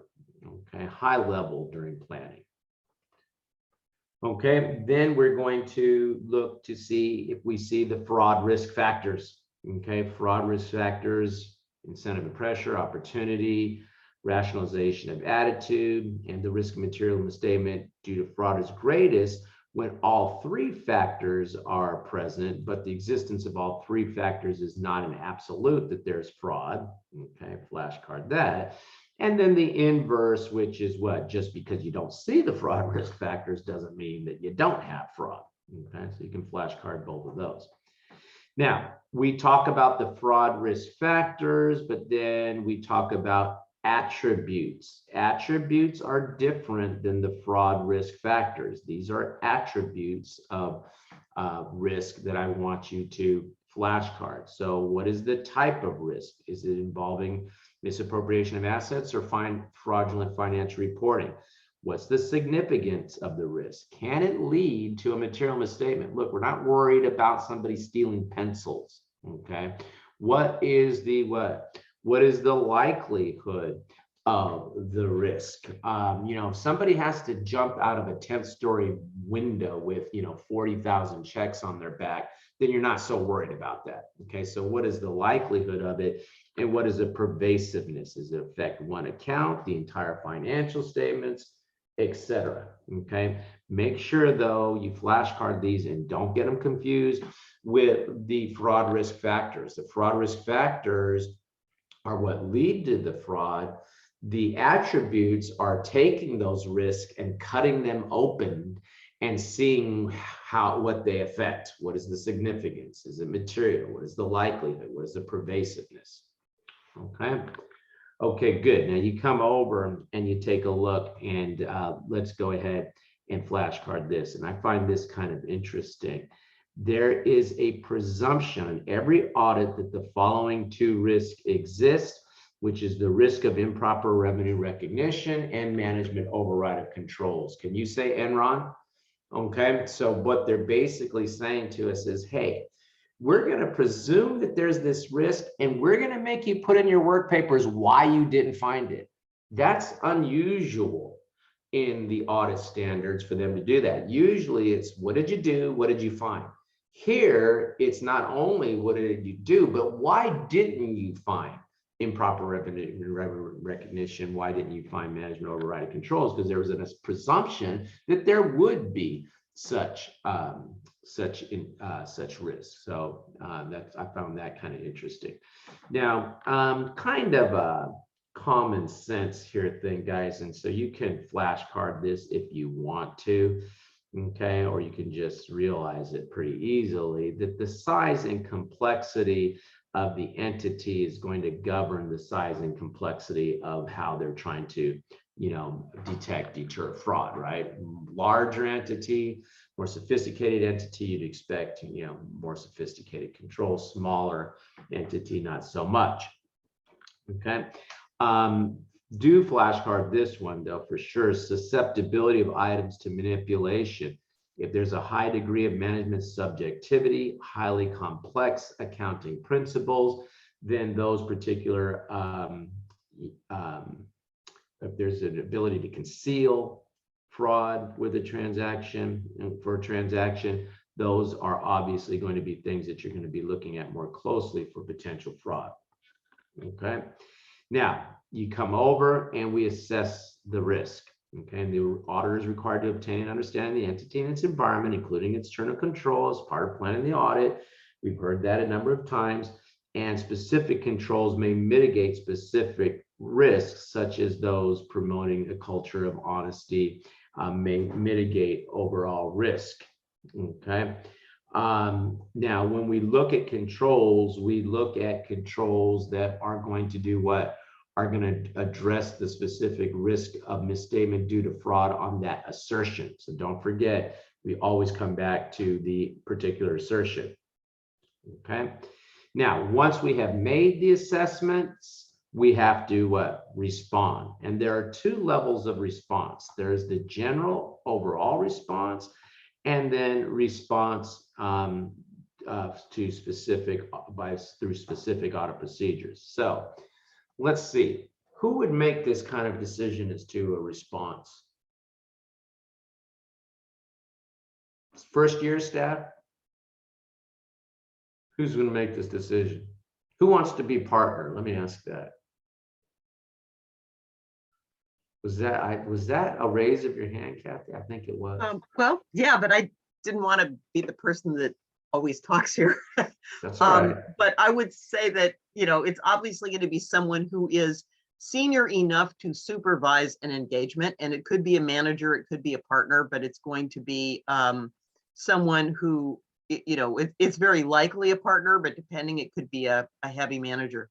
I'm thinking these are partner level decisions. Okay. And so I'm going to make you partner and ask you a couple of questions. Okay. So you have major assessment of the risk of material misstatement due to fraud. And let's say you have a high risk of material misstatement due to fraud. Okay. Are you going to assign a manager to that job that is less experienced or more experienced? More experienced. More of a in your face kind of auditor, or more of one that's a little shyer? Someone who could stand up to management pressure. Okay, good. Okay, good. So assigning personnel to an engagement is a decision that you would make at an overall level, right? Okay. Yeah. Are you going to visit that audit site more or less? More. More. So you're going to give a little more supervision, right? Mm-hmm. Okay. And so on. Okay. So just go ahead, and they're pretty, you know, self-explanatory. I'm not going to go through every single one of them, guys. I think you get the point, but just flashcard these as general responses to the fraud risk assessment. Okay. Now we have our IR and our CR maybe going up to factors due to fraud. And so what we're going to do, we're going to sit there and respond to the specifically identified fraud risk by altering the nature, extent, and timing of our audit procedures. Nature, now we're going to have more external evidence instead of internal evidence. Extent, huge, big sample sizes. Timing, we're probably doing our audit work at year end because we've seen now that fraud has driven up our risk of material misstatement. Okay. Okay, good. Let's go ahead and take a look at response to management override of controls. And I guess we better flashcard this, since they told us there is a presumption that there will be such on every engagement. Okay, so we can go ahead and examine journal entries for evidence of possible material misstatement. For example, there's a journal entry in which there's no explanation. And the reason that happened is because, you know, the owner said, well, you know, you better make that journal entry. No, you don't need to explain it because I want to make sure that I get a big bonus or whatever. You need this job, don't you? Okay, review of accounting estimates for bias. Every time there's a estimate, it always favors a higher net income or lower expenses, liabilities, et cetera, right? Okay, and if there's a significant transaction, what was the business purpose for that? So flashcard those responses, or really they're kind of indicators of related to management override or control, but go ahead and flashcard those. Okay. Okay, good. Now we evaluate evidence, and we are required to assess fraud risk throughout the audit. So what happens if you're sitting there and you find a fraudulent misstatement? They would say, hey, go back and reassess every decision you've made up until now. So even though you're doing this in planning, you keep your what? You keep your fraud light on at all times, and you may have to go back and reassess some of these things. So what would be some conditions identified while you're actually doing the audit procedures that might be indicative of fraud? And let's flashcard some of these. So you have what? Discrepancies in the accounting records, conflict or missing evidence, problematic relationship with management. You know, every time you go to do an audit procedure, management says, oh, well, why does it, why do you have to do that procedure? At some point you tell them, look, just answer the questions or die. We're not going to sit here with you all day and just keep, playing footsie with you about what our audit procedures are. Okay. You can meet privately with the audit committee. Okay. If you have accounting policies that are inconsistent with industry practice, frequent changes, okay, tolerance of violations in the company's code of conduct. Okay. Now, you are required to do analytical procedures in planning, but you are also required to do analytical procedures at the end, and the auditor should pay careful attention to unusual relationships to year-end revenue and income. Okay. Okay, good. Come over. Misstatements due to fraud and misstatement caused by fraud, even if material, may indicate of an underlying problem with management integrity, and the auditor may need to evaluate every assessment you have made up until that time. So once you find a misstatement due to fraud, then it causes you to go back and say, did I assess everything correctly? Do I have the right evidence, etc. Okay. Final evaluation should be made regarding the assessment of the risk of material misstatement due to fraud. Such evaluation should include communication among engagement personnel and may indicate the need for additional procedures. Okay. So at the end of the day, guys, what happens? Come down this last sentence. In situations which significant risk because of a misstatement, the auditor should consider withdrawing from the engagement. Flashcard that. In other words, you don't sit there and say, oh, looky, isn't this fun? Have you ever grabbed a tiger by the tail? It's so much fun, right? It's squirming around and it's trying to get away, but I got it. It's over with for you, right? Okay, so what happens? Just step away. If you've gone through and your management lacks integrity, we've been involved in this, just take your losses and shake your dust from your feet and go down the road. You don't have to sit there and, just have fun with this thing. Okay, so, communications. Okay, what do we need to communicate? And we need to communicate with management and those charged with governance, the board of directors. And generally, fraud that's identified should be discussed one level above those involved.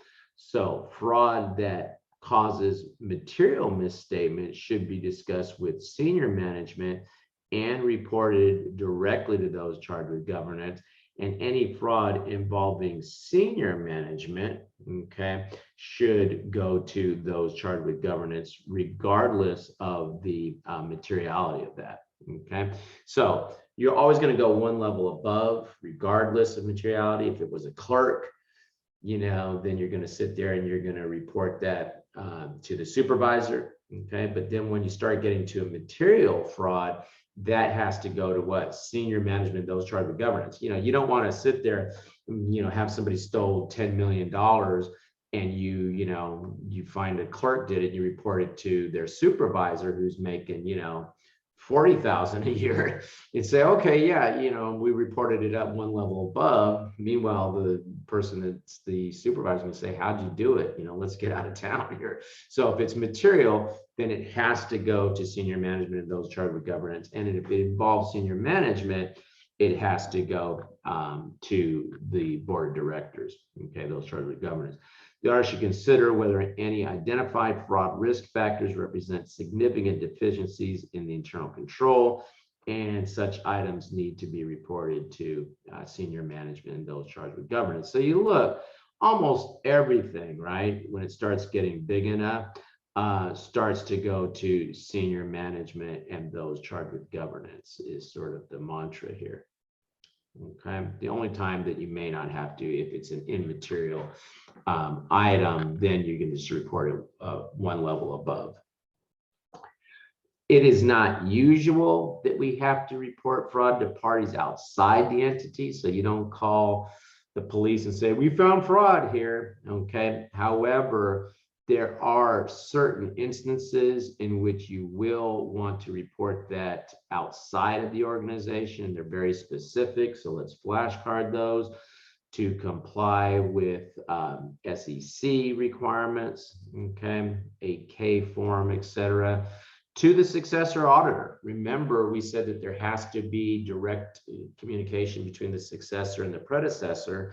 And so if you're the predecessor, you have to communicate instances of fraud that you have identified in response to a subpoena. There is no CPA client privilege. That's why you hear sometimes these tax guys will say, don't go to a CPA, come to an attorney. And the reason they're saying that is there is client attorney privilege. There is not CPA client privilege. If you're subpoenaed, you're going to court.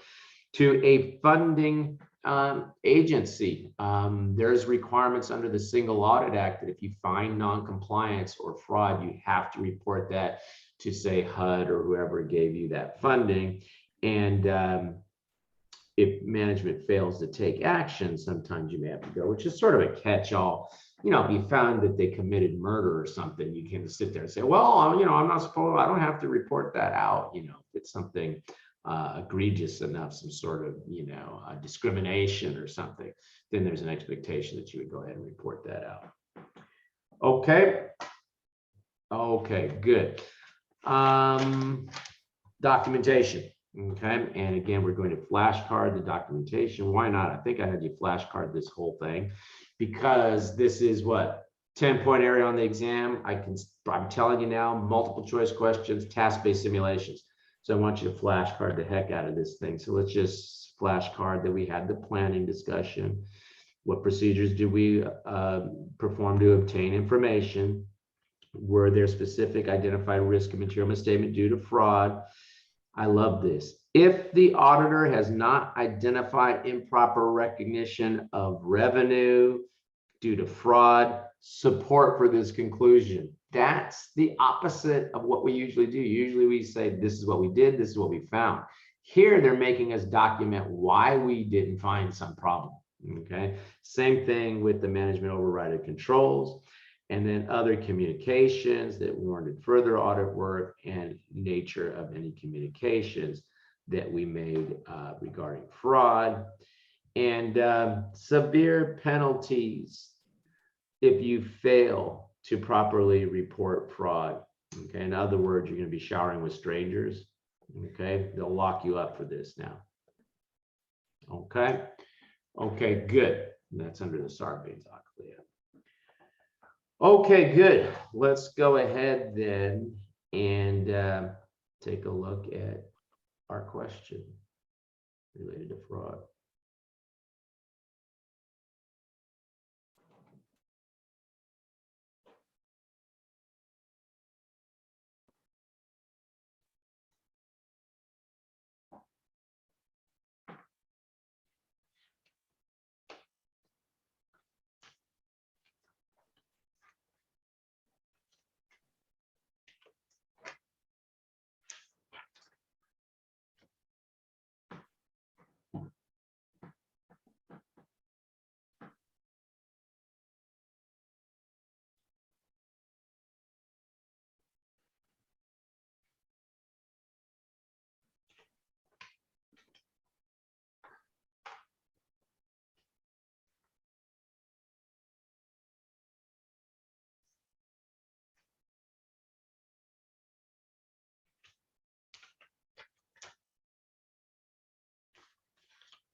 Okay, guys, let's go ahead and make our best choice on this one. Okay. And most of us got this right, which is great. That was, sort of right out of the textbook. I think you saw that. Which of the best describes the auditor's responsibility? We design an audit to provide what? Reasonable assurance of detecting errors and fraud that are material to the financial statements. We even say that in the audit report, don't we?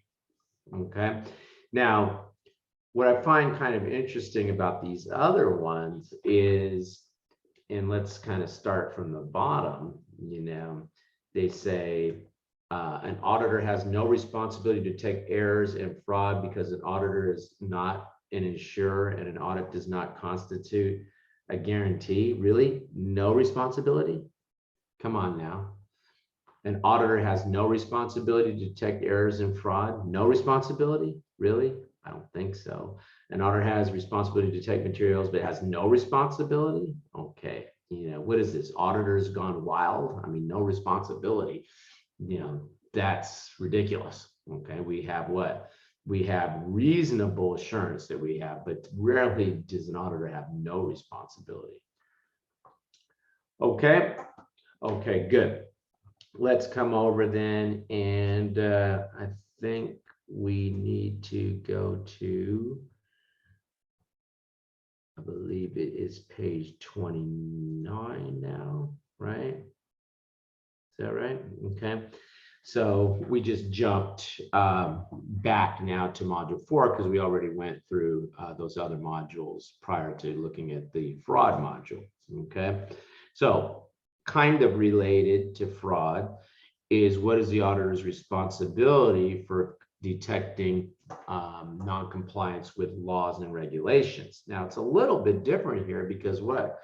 Fraud is intentional. An entity could violate the law unintentionally, right?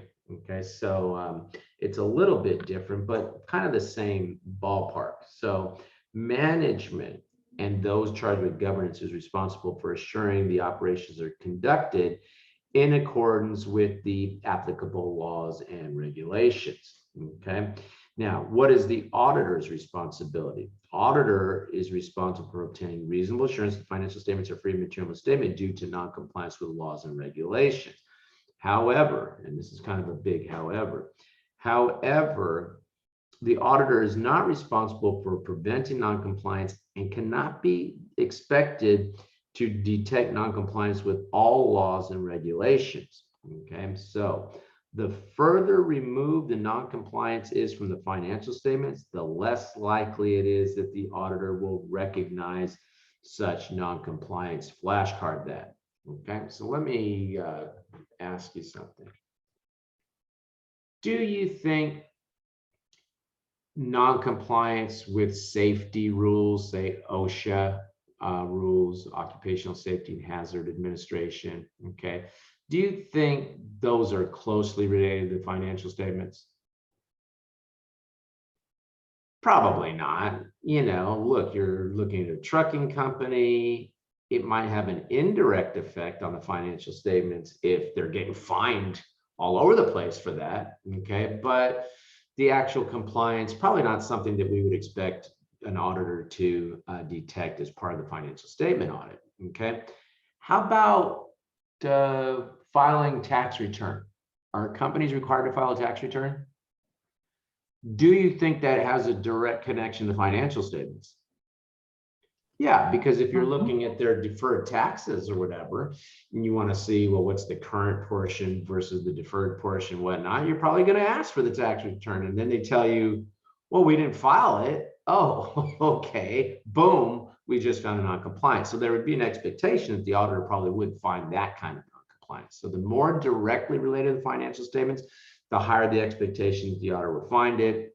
The other way around, the less connected to financial statements, the less likely that we would consider the auditor to find that. Okay.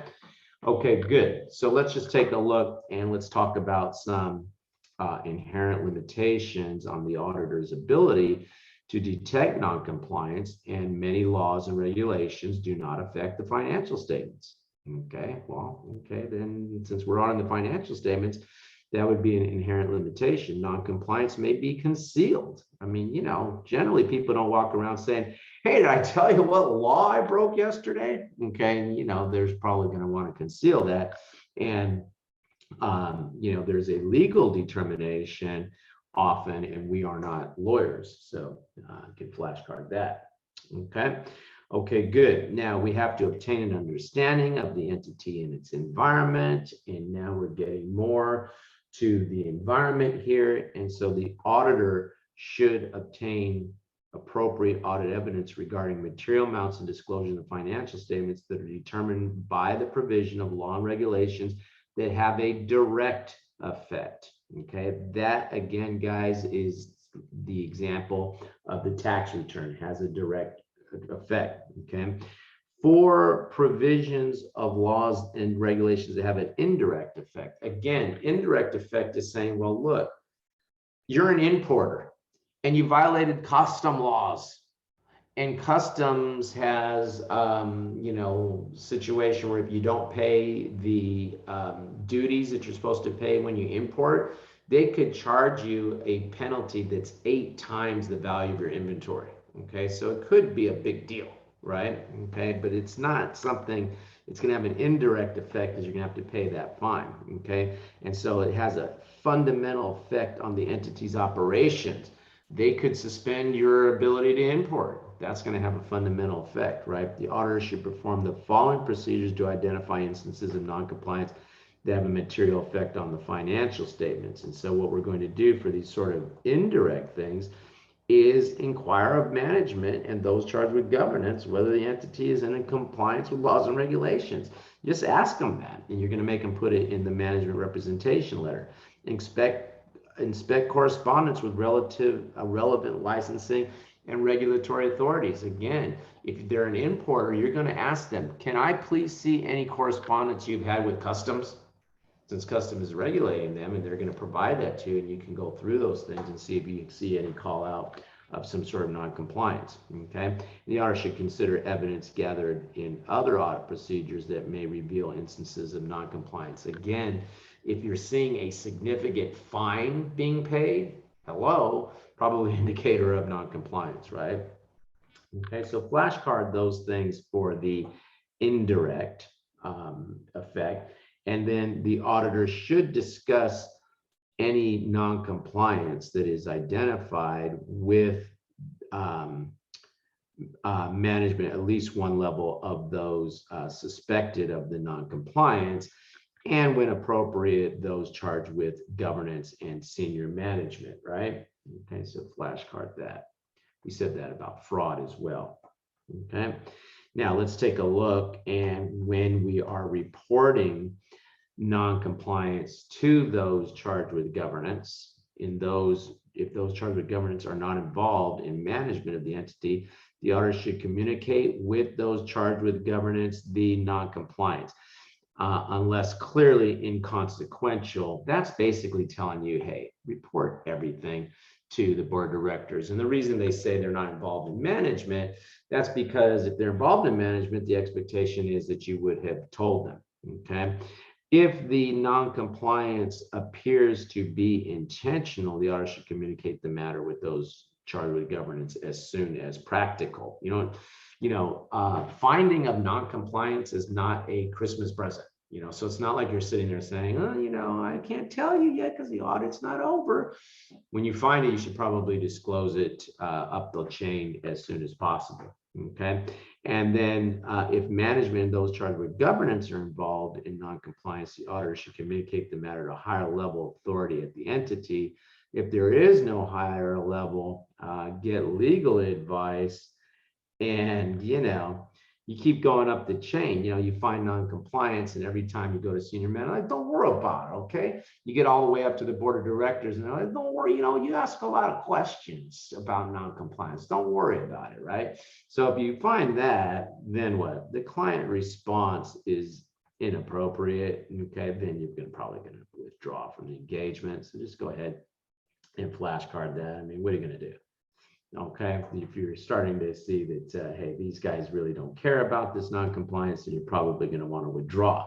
Okay, now again, In limited circumstances, we report the non-compliance outside the entity, and this is very similar to what we saw for the fraud standard. So if the successor asks us, if we are subpoenaed, or again, when you receive funding from the federal government, they tell you, hey, when you do, and you're in charge of doing the audit of that funding, they tell you, you will report these instances of non-compliance externally. In fact, you give an opinion as to whether or not they're in compliance with the laws. And we'll talk about that in another chapter. And if you find non-compliance, then you have to report it. Okay. Okay, good. Now, reporting non-compliance in the auditor's report, material misstatement. What are we going to do? Qualified or adverse. The non-compliance result in a material misstatement, qualified or adverse. Insufficient evidence. What's the scope of this problem that you found? Qualified or disclaimer, right? Okay. Okay, good. Let's take a look at accounting estimates now. So we're done with fraud, we're done with non-compliance, and now we're looking at estimates. Okay, and estimates, financial statements are full of estimates, aren't they? Okay, so when we look at estimates, they are imprecise and they involve judgments. Okay, and there could be biases in those estimates. Okay, so the degree of estimation uncertainty in turn affects the risk of material misstatement. Okay, so let's take a look here at examples of accounting estimates involving relatively low estimation uncertainty. For example, it's not complex. It's an estimate that is frequently made, relates to routine transactions. Okay, estimates from data that is readily available. For example, exchange traded prices of securities. I mean, that's called level 1 inputs. If they're holding a stock and that stock is publicly traded, fine. Level 2 inputs, similar. If it's a level 3 input, then we start getting into what more estimation uncertainty. Okay. We have a fair value estimate where it is prescribed by applicable financial framework. The Black-Scholes model for looking at the value of stock options, okay, would be something that would probably have a low estimation uncertainty. Fair value estimates in which the estimate is well known or generally accepted, okay, or where inputs are observable. Okay, for example, they hold a stock that is traded. Now, I don't think you need to flashcard that. Let's look at high estimation uncertainty. Okay, so accounting estimates relating to the litigation outcome. Okay, and we're going to see in, I think, our last chapter or our second to last chapter, maybe it's chapter 5, that we will have to have a letter that goes directly to the client's attorney asking about the outcome of litigation claim and assessment. But even an attorney can't tell you, for sure how something's going to turn out, right? Fair value accounting for, say, derivative financial instruments, not publicly traded. So you're not going to have level 1. You may not even have level 2 inputs, and you're going to have to start really struggling maybe with level 3 inputs to figure out the value. Fair value estimate for which is highly specialized. Okay, all of these would be examples of estimates involving relatively high estimation uncertainty. So flashcard those. Okay, what are our audit procedures around estimates? And really, the best thing is to come up with your own estimate and compare it to what management does. In other words, recalculate. Okay, but whether indicators of possible management bias exist, indicators of possible bias do not themselves constitute misstatements, purpose for drawing conclusions on the reasonableness of individual accounting estimates. So we're going to see that eventually we're going to develop our own estimate and compare it to management's and see what we come up with.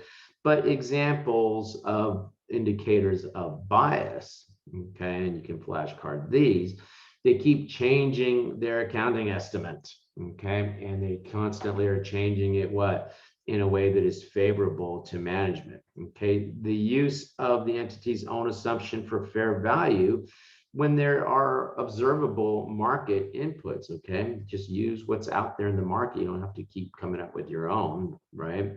The selection of construction of significant assumptions that yield a point estimate favorable to management objectives. Oh, interesting. All your estimates are leading to a situation where you're going to get a better bonus or something, or a selection of a point estimate that indicates, pattern of optimism. Okay. All right, good. Flashcard those, and then impact of estimates on risk of material misstatement. Low estimation uncertainty is going to do what? Is going to drive down RMM.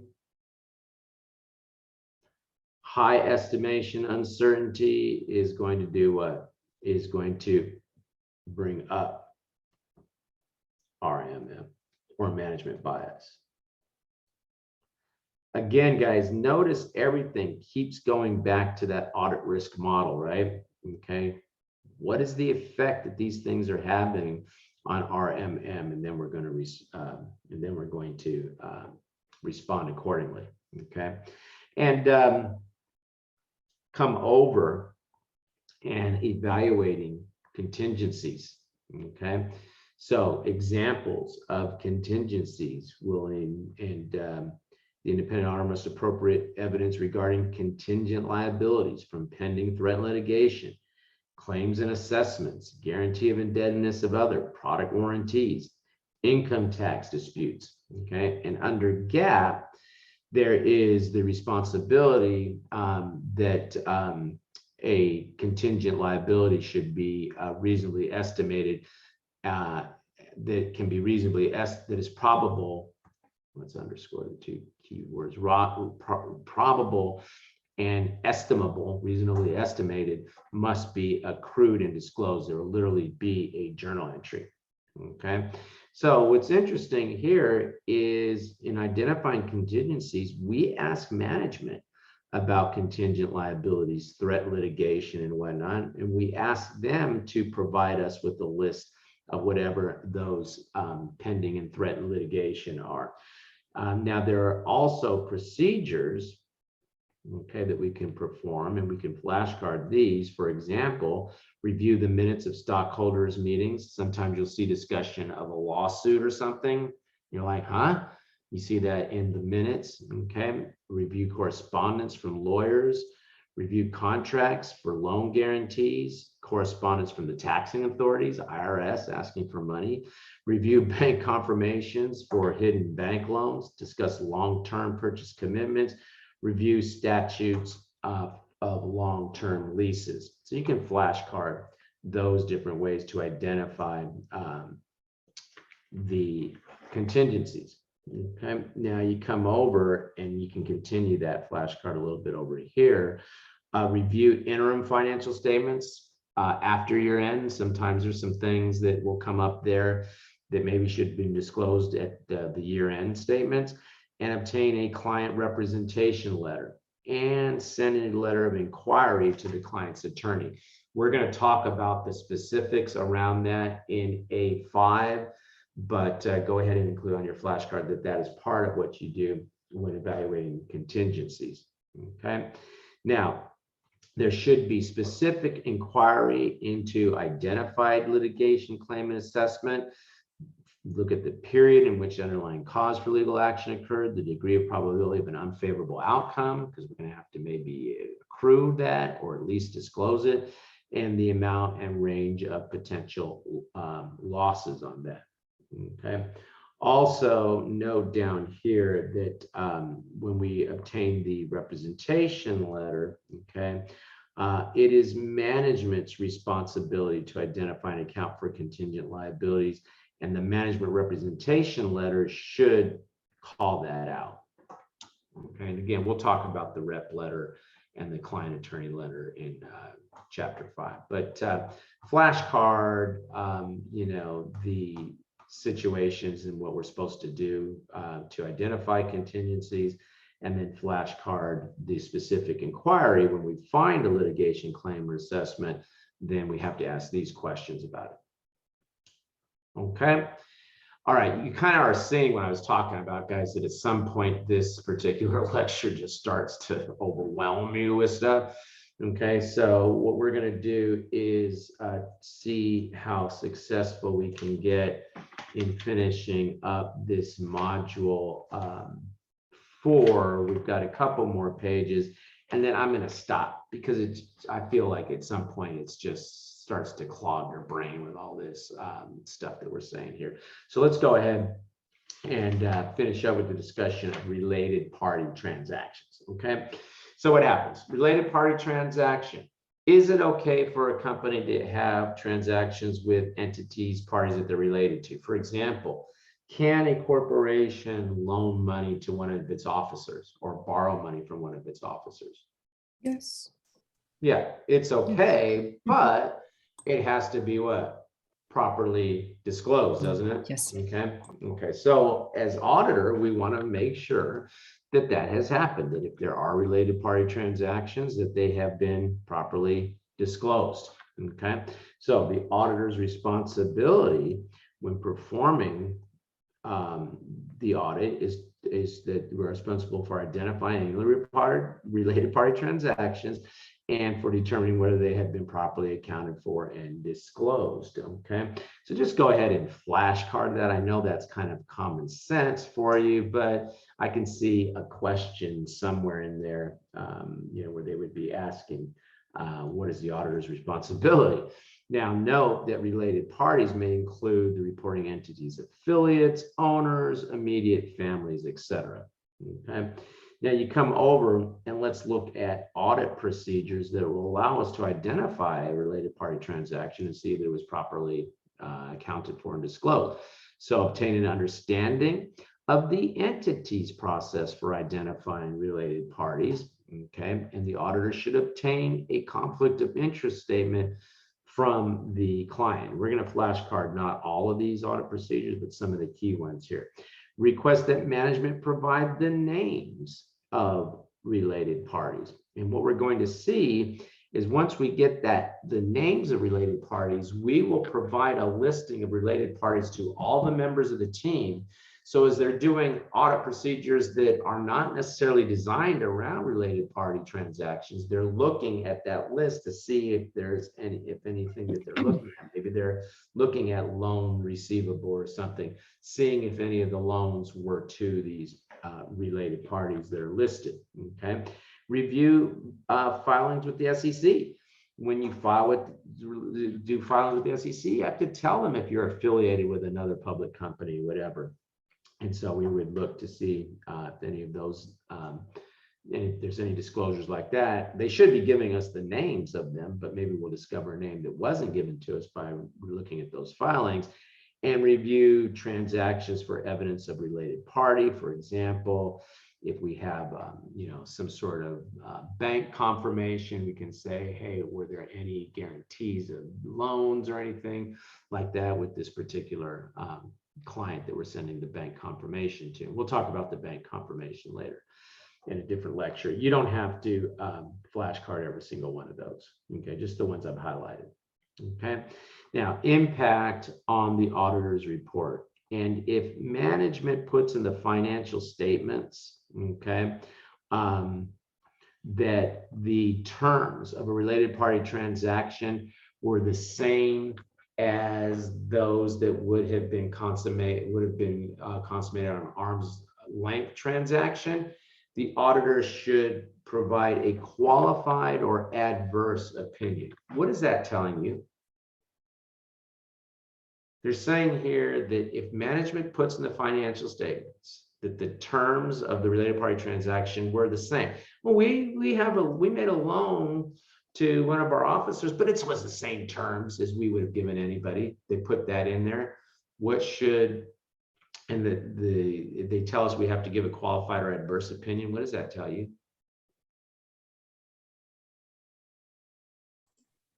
That's a conflict of interest to give those kind of loans? No. The companies do that. Like if you go to work for Bank of America, you can probably get a better deal on your home loan. That's one of the perks. But if they put in there, No, the terms, they were no different than what we would have offered anyone else. And the standard tells us we have to give a qualified or adverse opinion. What is that telling you? When do we give a qualified or adverse opinion? Something's not disclosed. Well, they disclosed it, but then they said something about it specifically here that they're saying generates the qualified or adverse opinion. So they disclosed it, but then they said more. They said too much about it. And so the auditor gave them a qualified or adverse opinion. When do you give a qualified or adverse opinion? When there's a gap problem. There's a gap problem. Good. Very And good. I would say here it's basically saying if the auditor believes this is unsubstantiated. So the auditor is going to develop that belief by doing some testing with respect to what are market terms for that particular transaction. And if they discover that it in fact was not in accordance with market terms, then they're going to say, well, gee, management has lied to us. That's kind of a phone at the top problem. Yeah, I didn't notice that phrase in there, and the statement is unsubstantiated. So thank you for reading that more carefully, because I guess I thought that the accounting standard must say that they're not allowed to say that. But now it looks like they're saying that the statement is unsubstantiated. So now Well, I'm wondering why it wouldn't be a qualified or a disclaimer of an opinion. I can give you an actual example. If you work for a bank, you can get as an employee, in fact, they want you to carry the bank's credit card, okay? And there may be some kind of an employee perk, like they waive the fee or something like that. However, if they give you an employee credit card at substantially different terms than they would give anyone else, that's a problem. That's a huge problem. And in fact, I know of someone who went to prison for that because he worked for an independent bank. He was the president, and the bank made him a loan on ridiculously favorable terms. And he actually did, I think, 2 years in federal prison for that. I don't see how that addresses this. I mean, that's Well, but I interesting, mean, don't see how it addresses doesn't, this. but the point being is if you were the the auditor, you would back away from that engagement, or you would qualify it with respect to that. Okay. Well, they're saying if they say that it was consummated on an arm's length terms and believes that this statement is unsubstantiated, it seems to me that the decision would be between a qualified or a disclaimer, because if I can't substantiate something, that to me is saying, I don't know for sure if that's the case. Whereas Maybe. if I'm deciding between a qualified or adverse, that to me is saying, I know it's not true. So they should say, and the statement is incorrect, and then give a qualified or adverse. So I'm a little confused why they're saying the statement is unsubstantiated. I thought that if they were deciding between a qualified or adverse, that the accounting standard told you that you can't make that statement because of difficulty of substantiating it. The AICPA, although infrequently, will give comment to FASB when they're talking about a new standard and say, how the hell are we supposed to audit this? And then FASB will adjust and say, okay, don't say something like that since the auditors are saying you can't audit it. So now I'm confused. I don't know why they're saying qualified or adverse. It seems qualified or disclaimer. If they're saying the statement is unsubstantiated, means they haven't provided proof that it's true. I have no audit evidence to support that. And to me, unsubstantiated then should go along with qualified or disclaimer. So I'll ask about that. That seems a little odd to me. Well, wouldn't it be management's responsibility to substantiate the fact that they were giving the, if they're going to represent to the auditor that it is an arm's length transaction, wouldn't it be their responsibility to kind of prove that out and support that?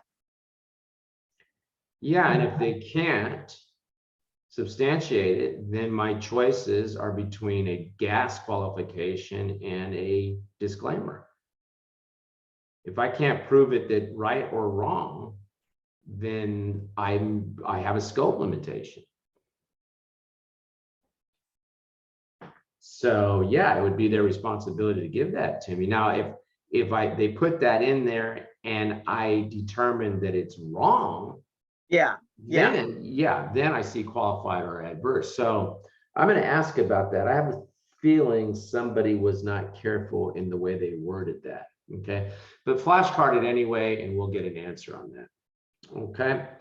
Okay, good. And then the auditor should include the names of all identified related parties and the nature of the related nature of the relationship as part of our audit documentation. Flashcard that. Okay. And then come over, and I find it interesting that after all that and all that inquiry and whatnot, we will simply provide the names of known related parties to the audit staff and then remain alert. So it's like, you don't have to design specific procedures. Once you get those names and you made those inquiries, you remain alert. And as you're looking at other transactions, you look for things that might be indicative of loan guarantees or unusual non-recurring transactions or transactions based on terms that differ significantly from market terms could be indication of related party transactions. So why don't you flashcard some of those? Okay. Now, when the auditor identifies significant related party transactions, then what? Then we're going to go ahead and take a look at those and see that they have been what? That they have been properly accounted for and disclosed. So once you identify them, you just want to see that they've been properly disclosed. Now, where an auditor will get upset is if you're going through and you identify a related party that management did not. The expectation is that we're not having to hunt for this. You're telling us who these people are, and then we're going to design procedures around that. So communicate the information to the engagement team, request management now, hey, give me all the transactions with these related parties. Inquire, why didn't you find it? Okay, I mean, why didn't you tell us about this? Okay, develop appropriate substantive procedures, reconsider the risk that there are others that have not been disclosed or provided to you, and then evaluate the implications if management non-disclosure appears intentional. Well, now you got a problem with management's integrity. Okay, so flashcard that, and then let's go ahead and let's take a look at our last question for tonight, and then we're going to get out of here.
Okay, guys, let's go ahead and let's take a look at this one. And yeah, most of us got this one right, which is the choice C is correct as it related to related party transactions. But let's just take a look here. And which of the following audit procedures most likely would assist an auditor in identifying related party transactions? Well, contingent liabilities, okay, you know, that's not that's not going to be connected to related parties. That's a contingent liability, right? I'm getting sued or something. Vouching accounting records for recurring transactions just after the balance sheet date. Well, it's not reoccurring, it's what? Non-reoccurring transactions. If it's reoccurring, that might be a fairly routine transaction and it's nothing special about it that could indicate related parties, okay? Reviewing confirmation for loan receivable and payables of guarantees. If you're do you guarantee the debt of people you not related to? Okay, if you do, stop doing that. Okay, in fact, I don't even guarantee the debt of people I am related to. So, that's something that's generally, you're pretty close with that person you're related to. Perform analytical procedures for indication of possible financial difficulties is complete nonsense. Okay.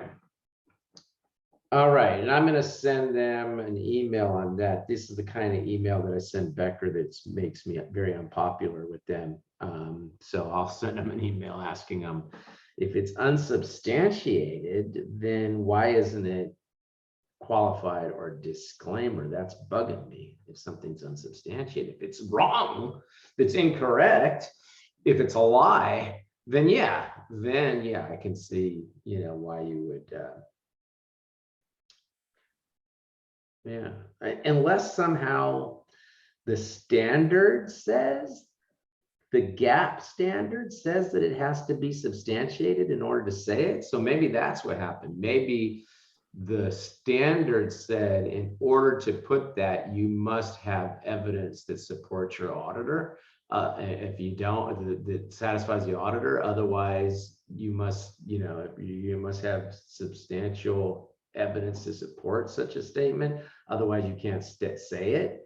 Then maybe it would be qualified or adverse at that point. Maybe the standard, the related party disclosure standard says that.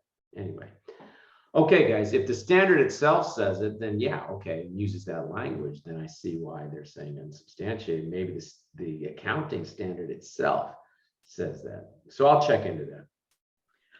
I have a question Yeah. on something you showed us earlier in the lecture. The last slide where you had that triangle of, and you had the hierarchy of control tests. Yeah.